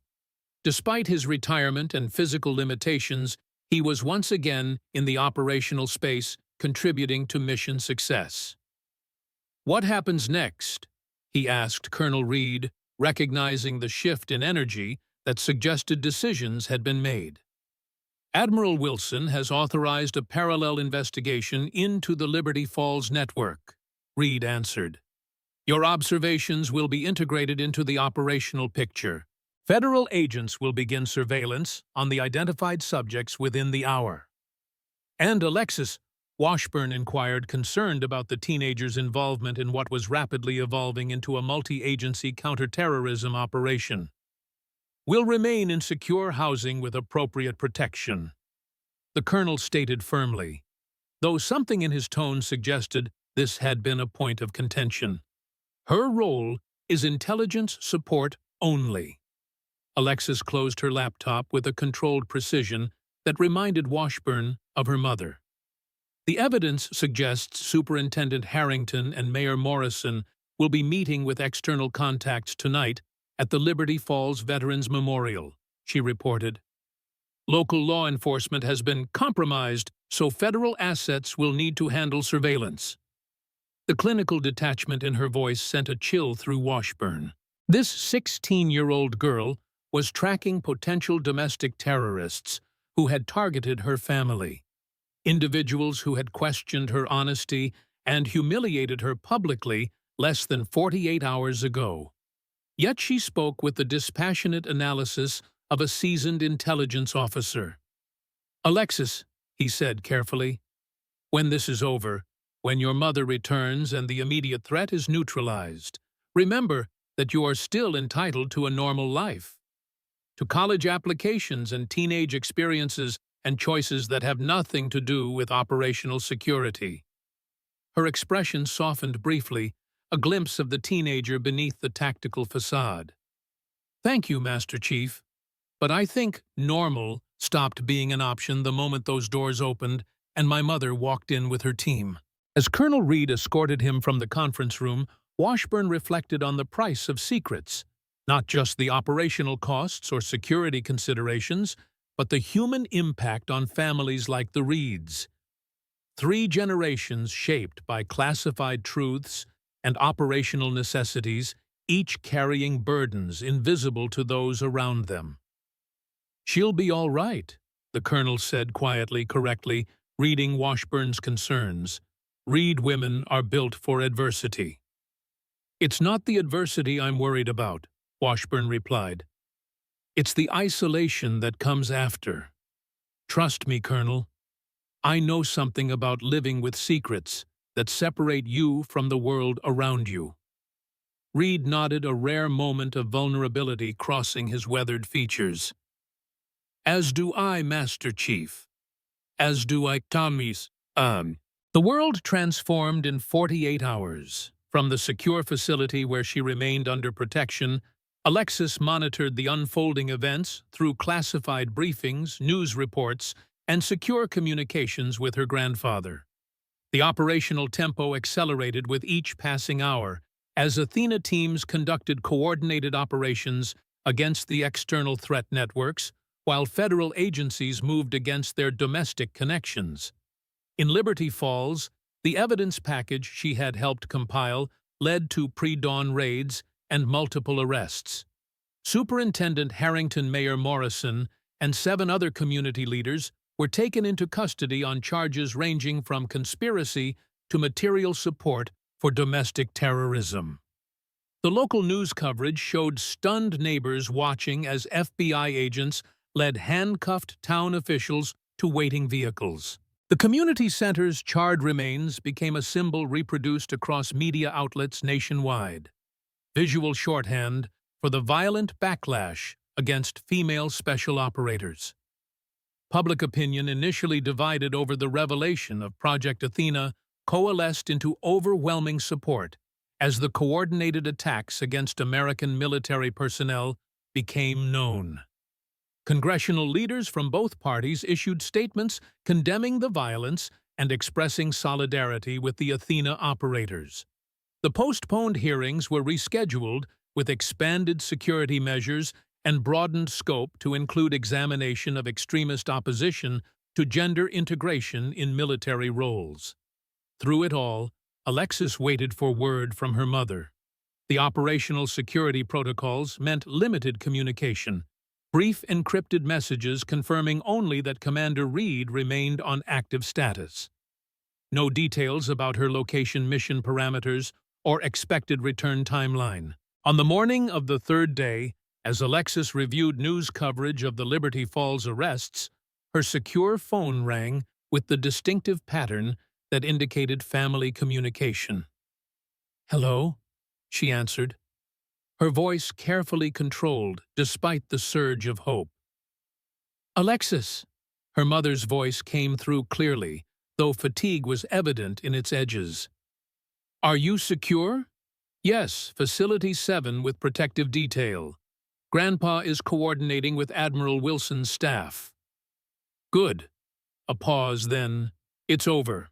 The primary threat network has been neutralized. Federal agencies are handling the domestic connections. I've been cleared to return to Washington within 12 hours."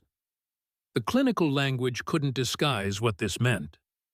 Her mother had been in combat, had led operations against those who had targeted their family and her fellow operators, had likely killed to protect what she had built. "Are you okay?" Alexis asked the question encompassing far more than physical well-being. "Operational objectives achieved with acceptable outcomes," her mother replied automatically before her tone softened. "Yes, I'm okay. We all are. Commander Vega sends her regards." "When will I see you?" "Tomorrow morning. Admiral Wilson has scheduled a full briefing at 0900, followed by family reunification at 1100. The congressional hearings will proceed as scheduled the day after." The precise timeline, the formal language, these were the hallmarks of her mother's communication style when transitioning from operational to personal contexts. Alexis had learned to read between the lines, to hear the emotional content beneath the military efficiency. "Will things go back to normal after this?" she asked, immediately regretting the naivety of the question. Her mother's soft laugh carried unexpected warmth. "I don't think normal exists for us anymore, Alexis. But we'll create something new, something better than shadows and secrets." As the call ended, Alexis returned to the window that had become her observation post over the past 3 days. Washington continued its bustling pace below, largely unaware of the classified operations that had just concluded across multiple continents. The visible and invisible worlds operating in parallel, each with their own rules and realities. Her phone buzzed with an incoming message, not from the secure communication channel, but from her regular civilian number. The Liberty Falls High School notification system automatically forwarding an email from Ms. Wilson Alexis. "I hope this finds you safe amid these troubling developments. Your essay has been submitted to the College Board with my highest recommendation. Whatever path you choose, know that you have already taught this teacher more than she could ever have taught you. The truth matters, even when inconvenient. Especially then." The simple message from her English teacher, someone who had witnessed her public humiliation and subsequent vindication, brought unexpected tears to Alexis's eyes. Amid global operations and classified threats, this small acknowledgement of her personal journey somehow carried equal weight. Her grandfather had once told her that military service was ultimately about people, about protecting individuals and communities even when they never knew you existed.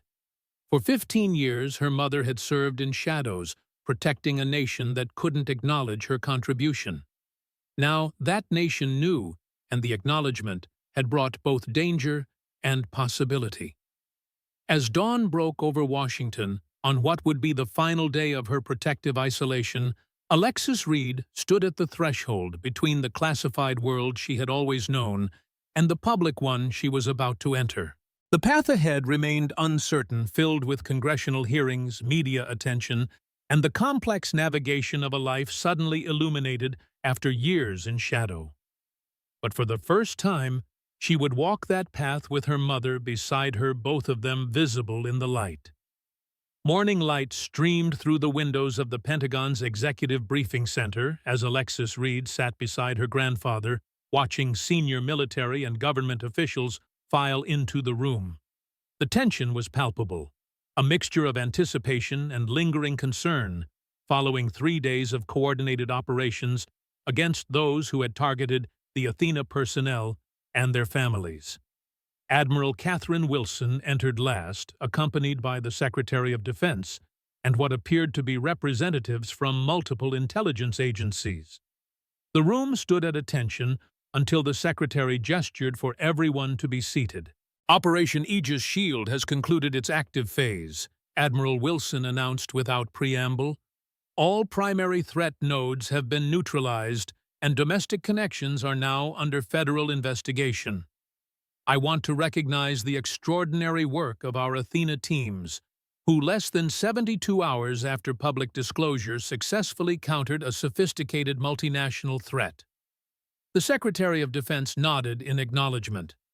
The President has been briefed on operational outcomes and extends his personal gratitude to all involved. This remains a classified operation, but I'm authorized to inform you that Athena teams eliminated 3 major threat networks across 2 continents with 0 casualties to friendly forces.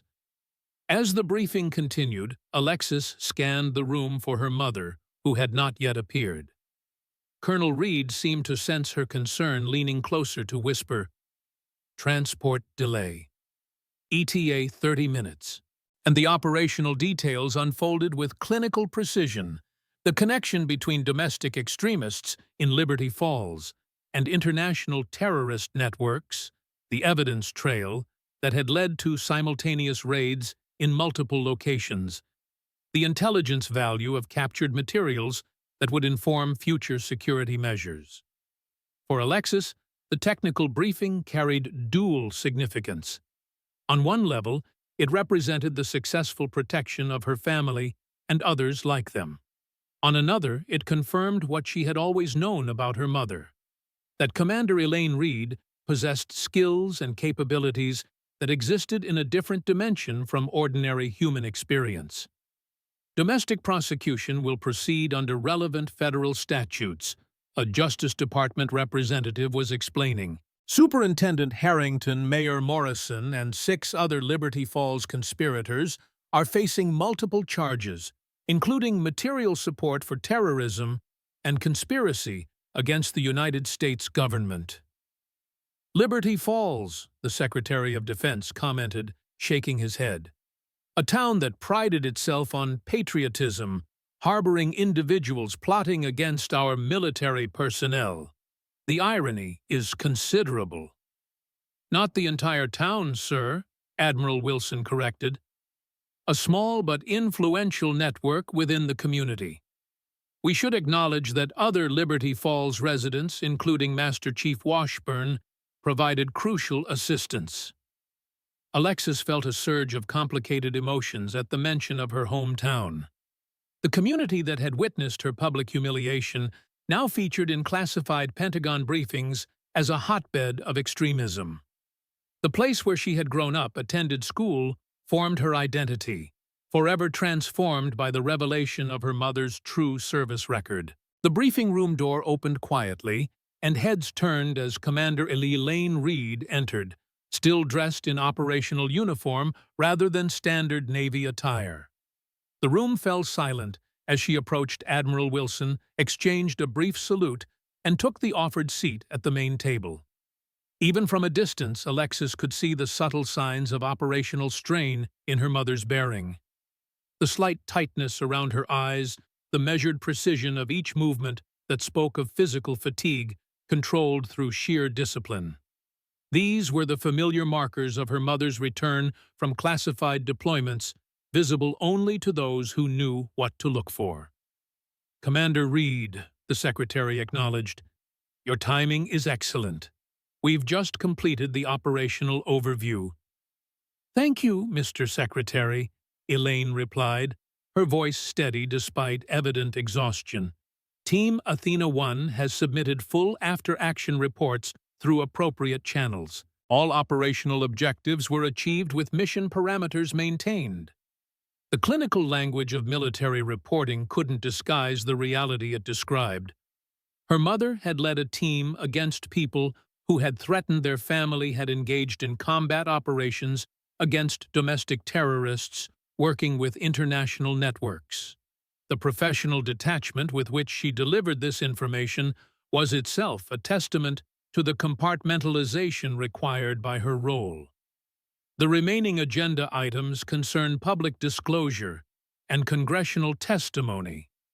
Admiral Wilson continued, "Commander Reed and the other Athena team leaders will provide primary witness testimony supported by operational documentation within established classification guidelines."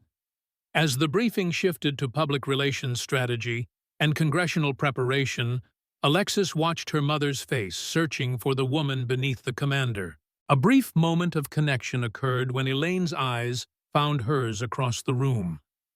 A slight softening of her expression a subtle nod that communicated volumes between them.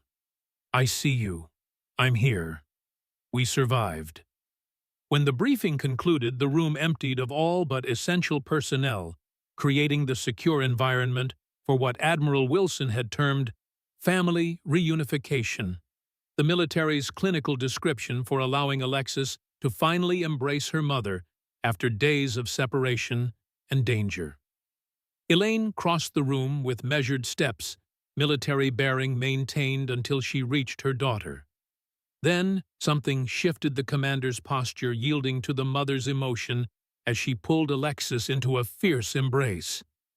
"You're safe," she whispered, the simple statement containing all the fear and relief that operational protocols had forced her to suppress. "So are you," Alexis replied, holding tightly to the woman who had once again disappeared into shadows to protect them all. Colonel Reed joined them, completing the family circle with a rare display of public emotion, his hand on his daughter's shoulder, his other arm around his granddaughter. For a brief moment, the three generations of Reeds stood united, their shared burdens and secrets creating a bond that transcended ordinary family connections. "The next phase will be equally challenging," Elaine said, as they separated, her tactical mind already processing the path ahead. "Congressional testimony means public scrutiny, media attention, political agendas. We'll need to navigate carefully." "Will the other Athena operators be there?" Alexis asked. "Those who can be publicly identified," her mother confirmed. "Some remain in active cover status and will be represented by redacted testimony only." Admiral Wilson approached, her professional demeanor softening slightly in recognition of the family moment. "Commander Reed, your quarters have been prepared at Facility 3. Security protocols remain in effect until the congressional hearings conclude, but family accommodations have been arranged." "Thank you, Admiral," Elaine acknowledged. Wilson turned her attention to Alexis. "Miss Reed, the secretary, has authorized your attendance at the hearings as family support. You'll be briefed on security and media protocols tomorrow morning." The acknowledgement of her status, not just as a family member, but as someone with sufficient clearance and discretion to attend classified congressional testimony, filled Alexis with unexpected pride. After years of carrying secrets in silence, her role was finally being recognized officially. "I understand, ma'am," she replied, with the formality the situation demanded. As they left the Pentagon under security escort, Alexis felt the weight of the past 72 hours pressing down upon her. The public revelation, the coordinated attacks, the operational response. Each event had altered the trajectory of her life in ways she was only beginning to comprehend. "What happens after the hearings?" she asked, as their vehicle navigated Washington traffic under armed escort. "Do we go back to Liberty Falls?"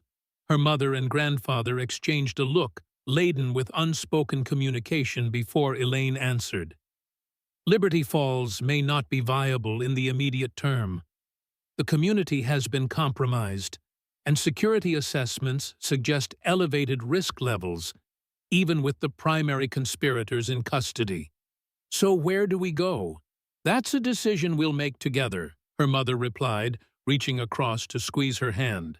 "For the first time in 15 years, I have operational flexibility regarding location and assignment. Admiral Wilson has offered several options, including an instructional role at Annapolis or a strategic planning position within Naval Special Warfare Command." "You mean you wouldn't deploy anymore?" The possibility seemed almost unimaginable after a lifetime of absences and classified missions.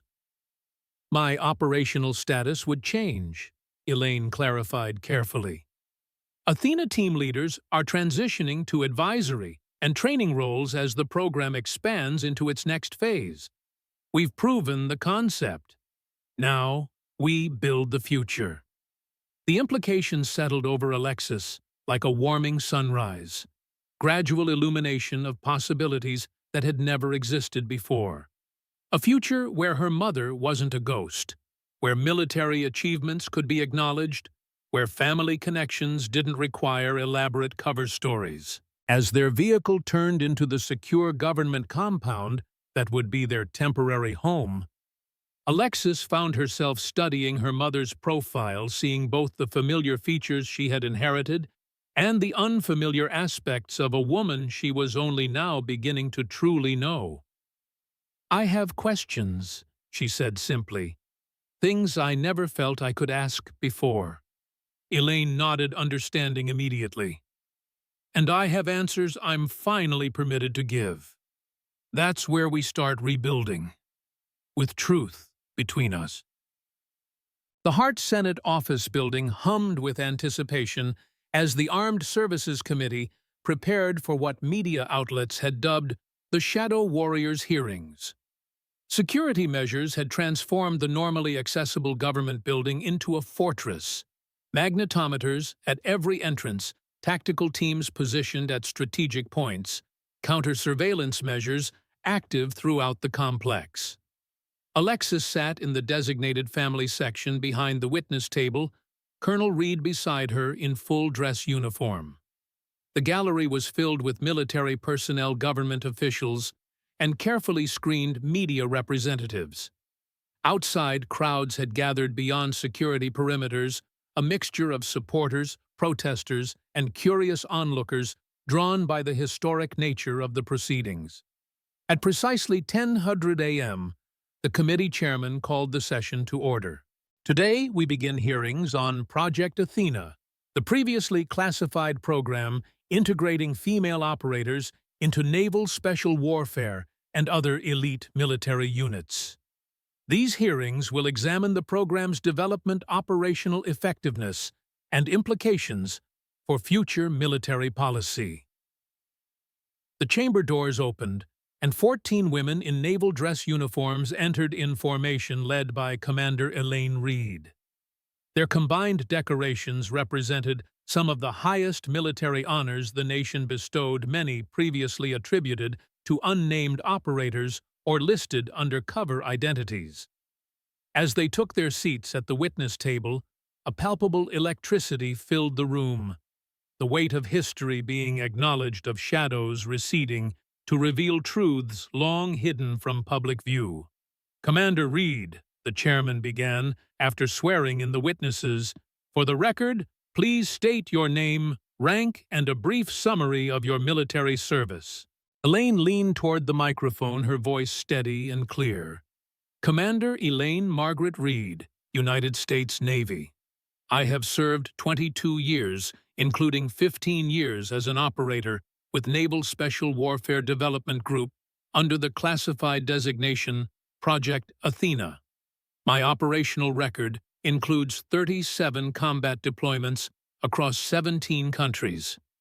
The simple recitation of facts, stated in a public forum after 15 years of enforced silence, carried emotional weight that transcended the clinical language.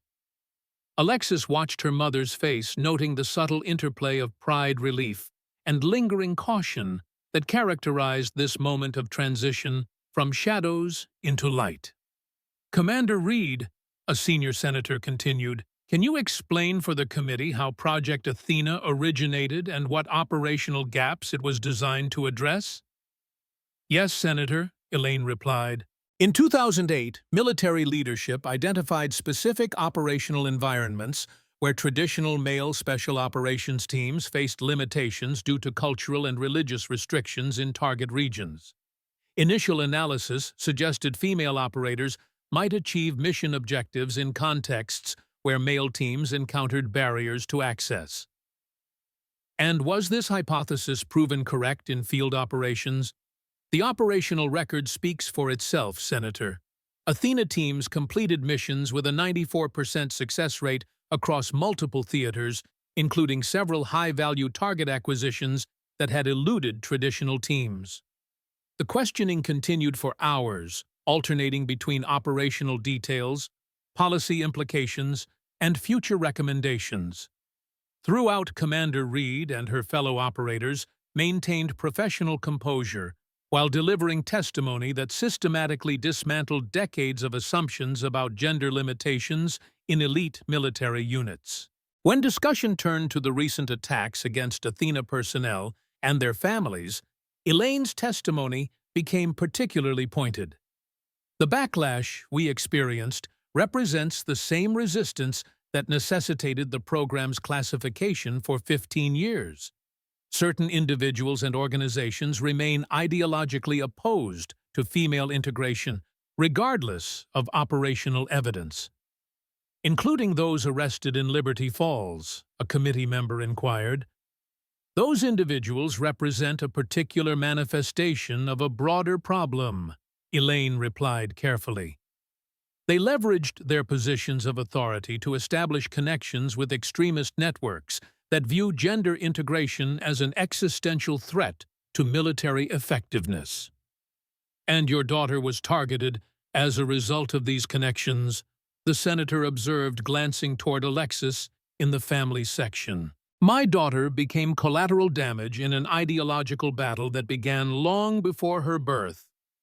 Elaine stated, her voice maintaining its professional detachment despite the personal nature of the question.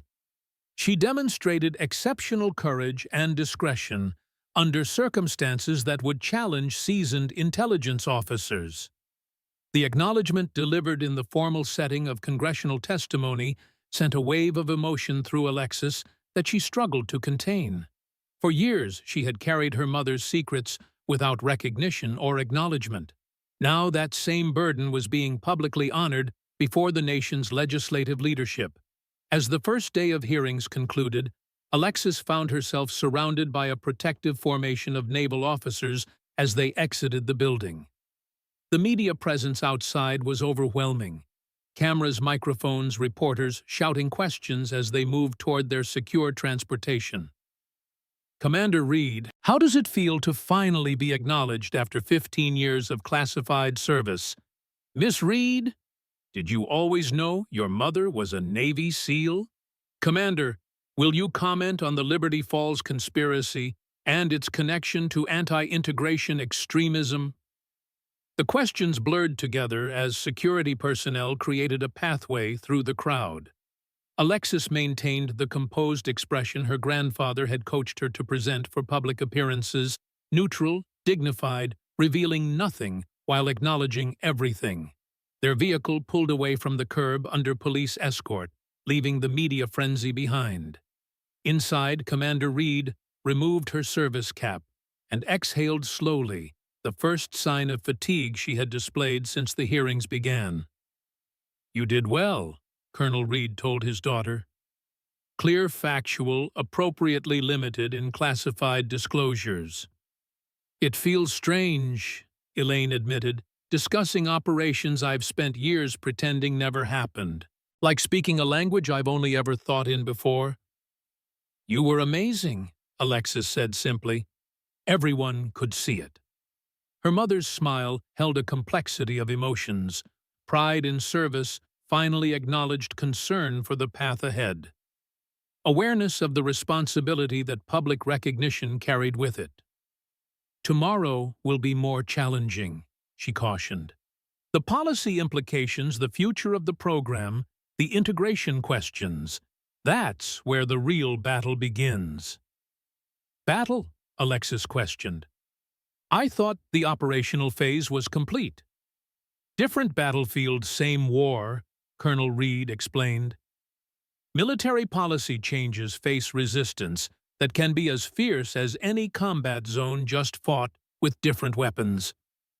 As they returned to their secure accommodations, Alexis found herself reflecting on the duality of their situation. The danger had not ended with the arrest of the Liberty Falls conspirators or the neutralization of external threat networks. Instead, it had transformed from physical threat to political challenge, from direct attacks to ideological resistance. The shadow warriors had emerged from darkness, but illumination brought its own kind of vulnerability. Visibility created targets of a different sort.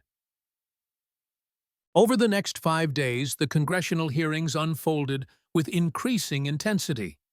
What had begun as fact-finding expanded into policy debate, with Project Athena becoming the focal point for broader questions about military gender integration, operational security, and the future of Special Operations Forces. Commander Reed and her fellow Athena operators testified with unwavering precision, their combined operational experience creating a formidable wall of evidence that even the most skeptical committee members struggled to challenge. When technical questions arose about physical standards or combat effectiveness, they provided performance metrics that silenced critics with hard data, rather than theoretical objections. On the fifth day, as the hearings neared conclusion, the committee chairman called an unexpected witness. Master Chief Samuel Washburn, wheeled to the testimony table by a military aide. His dress uniform, meticulously pressed, despite his seated position, displayed the decorations of a career spent in the nation's most elite special operations units. Master Chief Washburn, the chairman began, after swearing him in, you served 30 years in naval special warfare, including multiple deployments with SEAL Team 6. Is that correct? Yes, sir. Washburn confirmed, his voice carrying the gravitas of decades of service. And until recently, were you aware of the existence of female operators within naval special warfare? I was not, Mr. Chairman. Like most operators, I believed the official policy that women were excluded from special operations units. Yet you were the first to publicly support Commander Reed during the Liberty Falls incident. What led you to that decision? Washburn's weathered face registered careful consideration before he answered. Professional recognition, sir. When I questioned Miss Reed about technical aspects of special operations, her responses demonstrated knowledge that could only come from authentic exposure to operational training and procedures. As a career operator, I recognized the signature of proper instruction. And now, having learned about Project Athena and met some of its operators, what is your professional assessment? The room fell silent, all attention focused on this decorated veteran whose opinion carried unique weight in the special operations community. Washburn looked directly at the committee members, his expression solemn. In 30 years of combat operations, I served alongside the finest warriors our nation produces. Based on the operational records I've reviewed and my personal interaction with Athena personnel, I can state unequivocally that these women rank among the most effective special operators I have encountered. Their success reflects not exceptional circumstances, but exceptional capability, training, and character.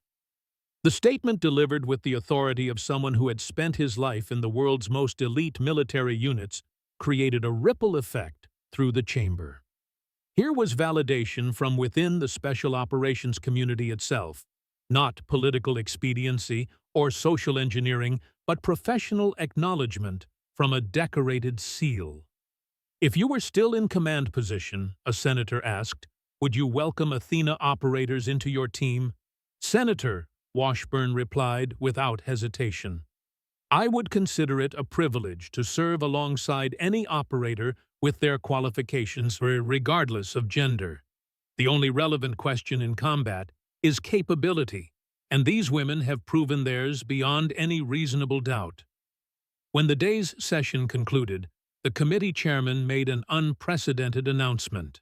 Based on testimony received and evidence presented, this committee will recommend full implementation of gender integration across all special operations forces, with standards maintained at current levels and selection based solely on operational capability. The gallery erupted in controlled applause, military personnel maintaining decorum while still expressing approval of this historic shift in policy. Alexis watched as her mother exchanged glances with her fellow Athena operators, their professional composure masking the emotional significance of this culmination of 15 years of classified service. Outside the hearing room, reporters clustered around Master Chief Washburn, whose testimony had provided the decisive perspective that transcended political divisions. His responses remained measured, focusing on operational effectiveness rather than political implications. But his support for the Athena operators was unequivocal. As security personnel escorted the Reed family toward their transportation, Admiral Wilson intercepted them with an unusual request. "The President would like to meet with you privately before making his public statement on Project Athena. A car is waiting to take you to the White House." The presidential limousine transported them through Washington streets with police escort, bypassing the usual security procedures as they entered the White House through a restricted access point. Staff guided them to the Oval Office, where the president rose from his desk to greet them.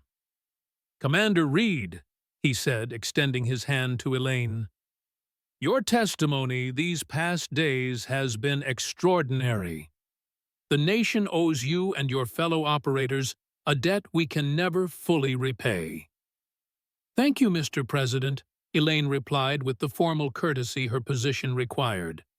"We served as we were trained to serve." "And you, young lady," the president continued, turning to Alexis, "I understand you displayed remarkable courage during these difficult events. Not many teenagers could maintain operational security under such pressure." "I had excellent instructors, sir," Alexis responded, glancing toward her mother and grandfather. The president invited them to sit, the formality of the setting softened by his conversational approach.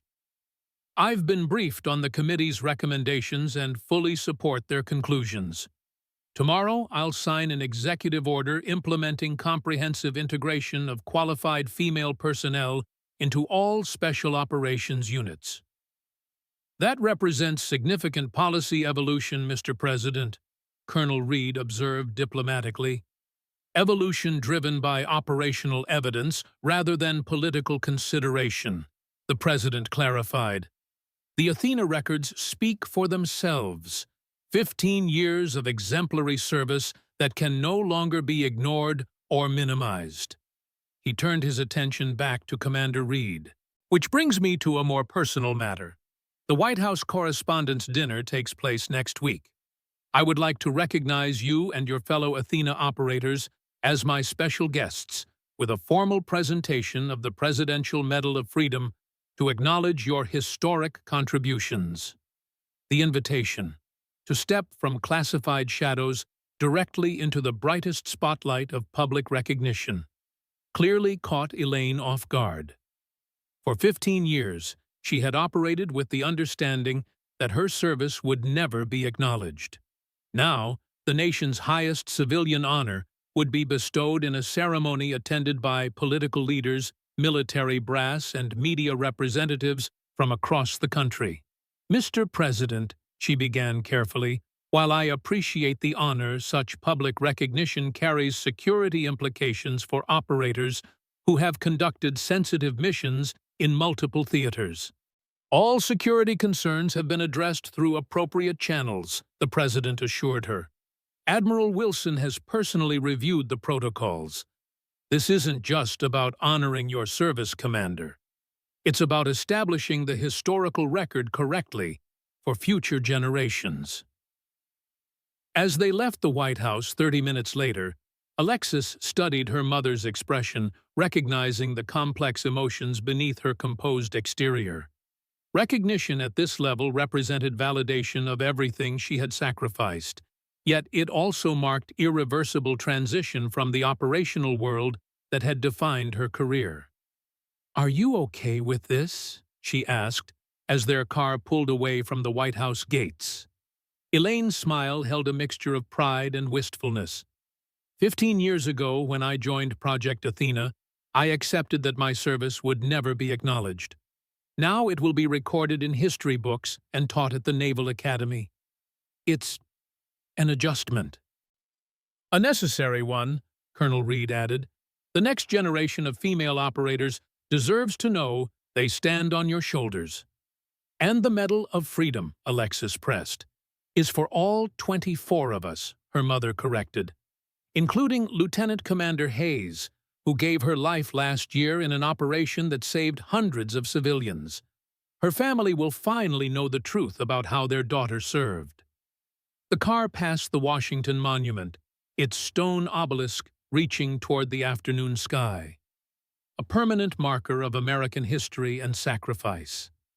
Alexis thought about the women whose service would now join that historical record, their names and actions finally acknowledged after years of intentional erasure. What about Liberty Falls? She asked her thoughts, turning to the community that had witnessed both her humiliation and vindication. Will we ever go back? Her mother and grandfather exchanged another of their communicative glances before Elaine answered. Not to stay. There's too much history there now, both personal and operational. But we'll return briefly to collect our belongings and properly close that chapter. And then we have choices. Her mother said the word carrying weight after 15 years of limited options. Admiral Wilson has offered me command positions at several locations. Your grandfather is considering advisory roles with the Pentagon's Special Access programs. And you have college applications to finalize, Georgetown or Annapolis, depending on your preference. The future stretched before them, not predetermined by operational necessity or classification requirements, but open to their collective decision for the first time in Alexis's life. The freedom felt almost dizzying after years of carefully constructed limitations. The Liberty Falls Community Center had been reduced to charred structural beams and collapsed walls, its destruction a stark visual representation of the extremism that had festered beneath the town's patriotic exterior. Yellow police tape surrounded the site, now classified as a federal crime scene under FBI jurisdiction. Alexis stood across the street watching investigators in windbreakers collect evidence from the rubble. The scene felt surreal. This building, where she had faced public humiliation days earlier, now demolished by those who had orchestrated that very humiliation. Miss Reed. She turned to find Janet Wilson, her English teacher, approaching with hesitant steps. The woman's expression registered a complex mixture of remorse and admiration. Ms. Wilson, Alexis acknowledged, unsure what else to say to someone who had both questioned her honesty and later defended it. I've been hoping to see you before you leave town, the teacher said. To apologize properly for my role in what happened, I should have questioned Superintendent Harrington's motives more thoroughly. You couldn't have known what he was planning, Alexis replied, finding forgiveness easier than she had expected. None of us did. Wilson gestured toward the FBI agents working among the building's remains. Is it true what they're saying, that Harrington and the others were connected to extremist groups targeting military women? The investigation is ongoing, Alexis answered with the careful phrasing her mother had taught her for addressing sensitive matters. Federal authorities are handling all aspects of the case. The teacher nodded, accepting the diplomatic non-answer. Your mother's testimony before Congress was remarkable. The entire faculty watched it together in the school library. It's transformed how we think about military service and gender capabilities. That's part of why they decided to come forward, Alexis said, so that other women wouldn't face the same barriers. Wilson glanced toward the Reed family home, where a moving truck was being loaded under the watchful eyes of security personnel.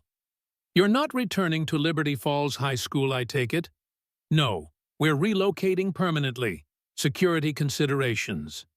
The simple explanation encompassed complex realities, the danger that remained despite arrests, the impossible return to normalcy in a community where trusted leaders had conspired against them, the practical need for proximity to military installations where Commander Reed would now serve in her public capacity. Your college essay, Wilson said, changing the subject with obvious emotion. It's been submitted to all your chosen schools with supplemental recommendations.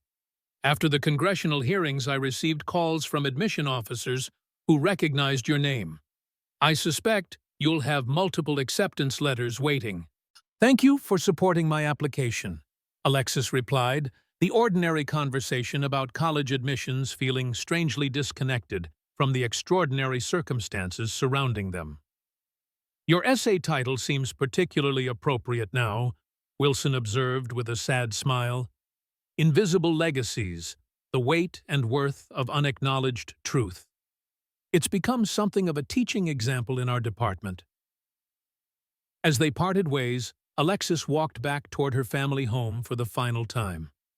The modest two-story house where she had grown up now seemed smaller somehow, its ordinary appearance masking the extraordinary lives it had contained.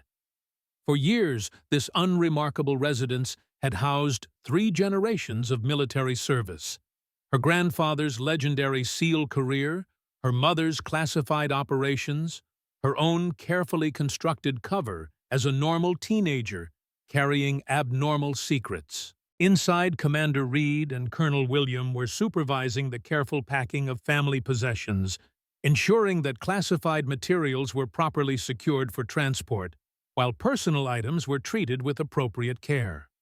The process was being conducted with military efficiency, inventoried, organized, executed according to predetermined protocols. "Almost finished," her grandfather informed her as she entered. "Security team has completed their final sweep. Transport is confirmed for 1400 hours." Even in this most personal of activities, leaving their family home, the military precision remained. It was the language they shared across generations, the framework that provided stability amid constant change and periodic danger. "I saw Ms. Wilson," Alexis told them. "She apologized for her role in the hearing." Her mother looked up from the box she was sealing. "Did you accept?" Yes, she couldn't have known what Harrington was planning. "Acceptance without absolution," her grandfather noted with approval. "Forgiveness with appropriate context." As they completed the final preparations for departure, a vehicle pulled up outside, not the expected security team, but a familiar wheelchair van. Master Chief Washburn emerged with the assistance of his home health aide, making his way toward their front door. Colonel Reed went to meet him, the 2 veterans exchanging salutes despite Washburn's civilian status and seated position. After a brief conversation, the colonel escorted him inside, where Commander Reed greeted him with professional courtesy. "Master Chief," she acknowledged, "your testimony was instrumental in the committee's final determination." "I simply stated operational facts, Commander," Washburn replied modestly. "The record spoke for itself." He turned his attention to Alexis. "I came to say goodbye properly and to give you something before you leave." From a leather case secured to his wheelchair, he removed what appeared to be a framed document. "This arrived at my residence this morning. Given your imminent departure, I thought you should have it without delay." Alexis accepted the frame, finding herself looking at an official letter from the United States Naval Academy. Her fingers trembled slightly as she read the opening paragraph. "The Admissions Board is pleased to inform you of your appointment to the United States Naval Academy Class of 2028. This appointment is made in recognition of your demonstrated leadership, academic excellence, and exceptional personal character under extraordinary circumstances." "They expedited your application," Washburn explained. "Admiral Wilson may have mentioned your situation to the superintendent." "Annapolis," Alexis whispered the single word, encompassing a future she had considered but never fully believed possible. A path that would allow her to serve while maintaining connection to her family's legacy. "Only if you want it," her mother said quickly. "Georgetown's offer still stands. This is your choice, not family obligation." "I know," Alexis replied, still staring at the document that represented not just a college acceptance, but a life direction. "I need time to think about it." "Time you'll have," her grandfather assured her. "This decision belongs to you alone." As Master Chief Washburn prepared to leave, He paused to address Commander Reed directly. What they're saying about Liberty Falls, that the entire town was complicit or hostile, it isn't accurate. Most people here were simply misled by leaders they trusted. When the truth came out, many were genuinely shocked and apologetic. I appreciate that perspective, Master Chief, Elaine replied diplomatically. This town has a reckoning ahead, Washburn continued, a process of understanding how they allowed prejudice to blind them to the truth that lived among them. That process has value even if you won't be here to witness it. His words carried the weight of someone who understood community healing after trauma, both from his military experience and his years living in Liberty Falls. The recognition that transformative change often began with painful revelation. After Washburn departed, the Reed family completed their final preparations in thoughtful silence. The security team arrived precisely on schedule, conducting a last perimeter check before signaling readiness for departure.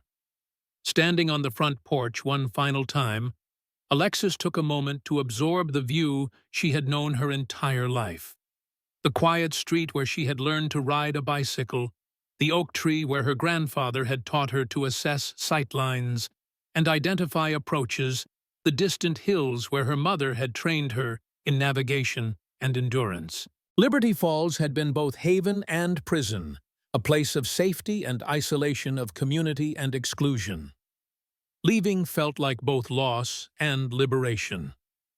"Ready?" her mother asked gently, standing beside her in the afternoon light. "Yes," Alexis answered, turning away from the view to face whatever came next. The convoy departed Liberty Falls with minimal ceremony. 3 vehicles moving in coordinated formation, their government plates and security personnel the only external indication of their special status. As they passed the town limits, Alexis watched familiar landmarks recede in the rear window, knowing she might never see them again. "Where exactly are we going?" she asked, realizing she had never clarified their destination amid the rapid changes of the past week. "Annapolis," her mother replied. "Regardless of your decision about the academy, it provides optimal security and proximity to my new command assignment. Admiral Wilson has arranged temporary housing on base until we determine permanent residence. The naval base where her mother would now serve openly, where her grandfather would consult on special operations training, where Alexis herself might soon begin officer training if she accepted the academy appointment. A new beginning built on foundations that had always existed beneath the surface."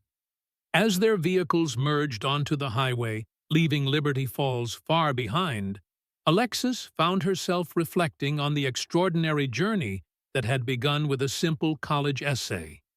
She had written the truth, despite knowing it might never be believed. That truth had triggered events that transformed not just her family's reality, but national military policy and public understanding of women's capabilities. In the front seat, Commander Elaine Reed checked her secure phone reviewing details for the White House Correspondents' Dinner, where she and her fellow Athena operators would receive the Presidential Medal of Freedom.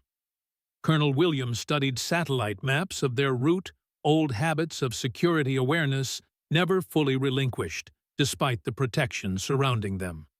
3 generations of service, sacrifice, and resilience, no longer separated by classification barriers or operational necessities, but unified in a shared journey forward. The shadows had receded, revealing warriors who had always been there fighting battles most would never know existed. "Mom," Alexis said quietly, "what happens when we get there? When everything settles and becomes normal?" Elaine turned in her seat, her expression softening as she considered the question. "I don't think normal exists for families like ours, but we'll create something new, something that honors both where we've been and where we're going." Together, Colonel Reed added from the front seat, his voice carrying the certainty of someone who had navigated far more treacherous waters.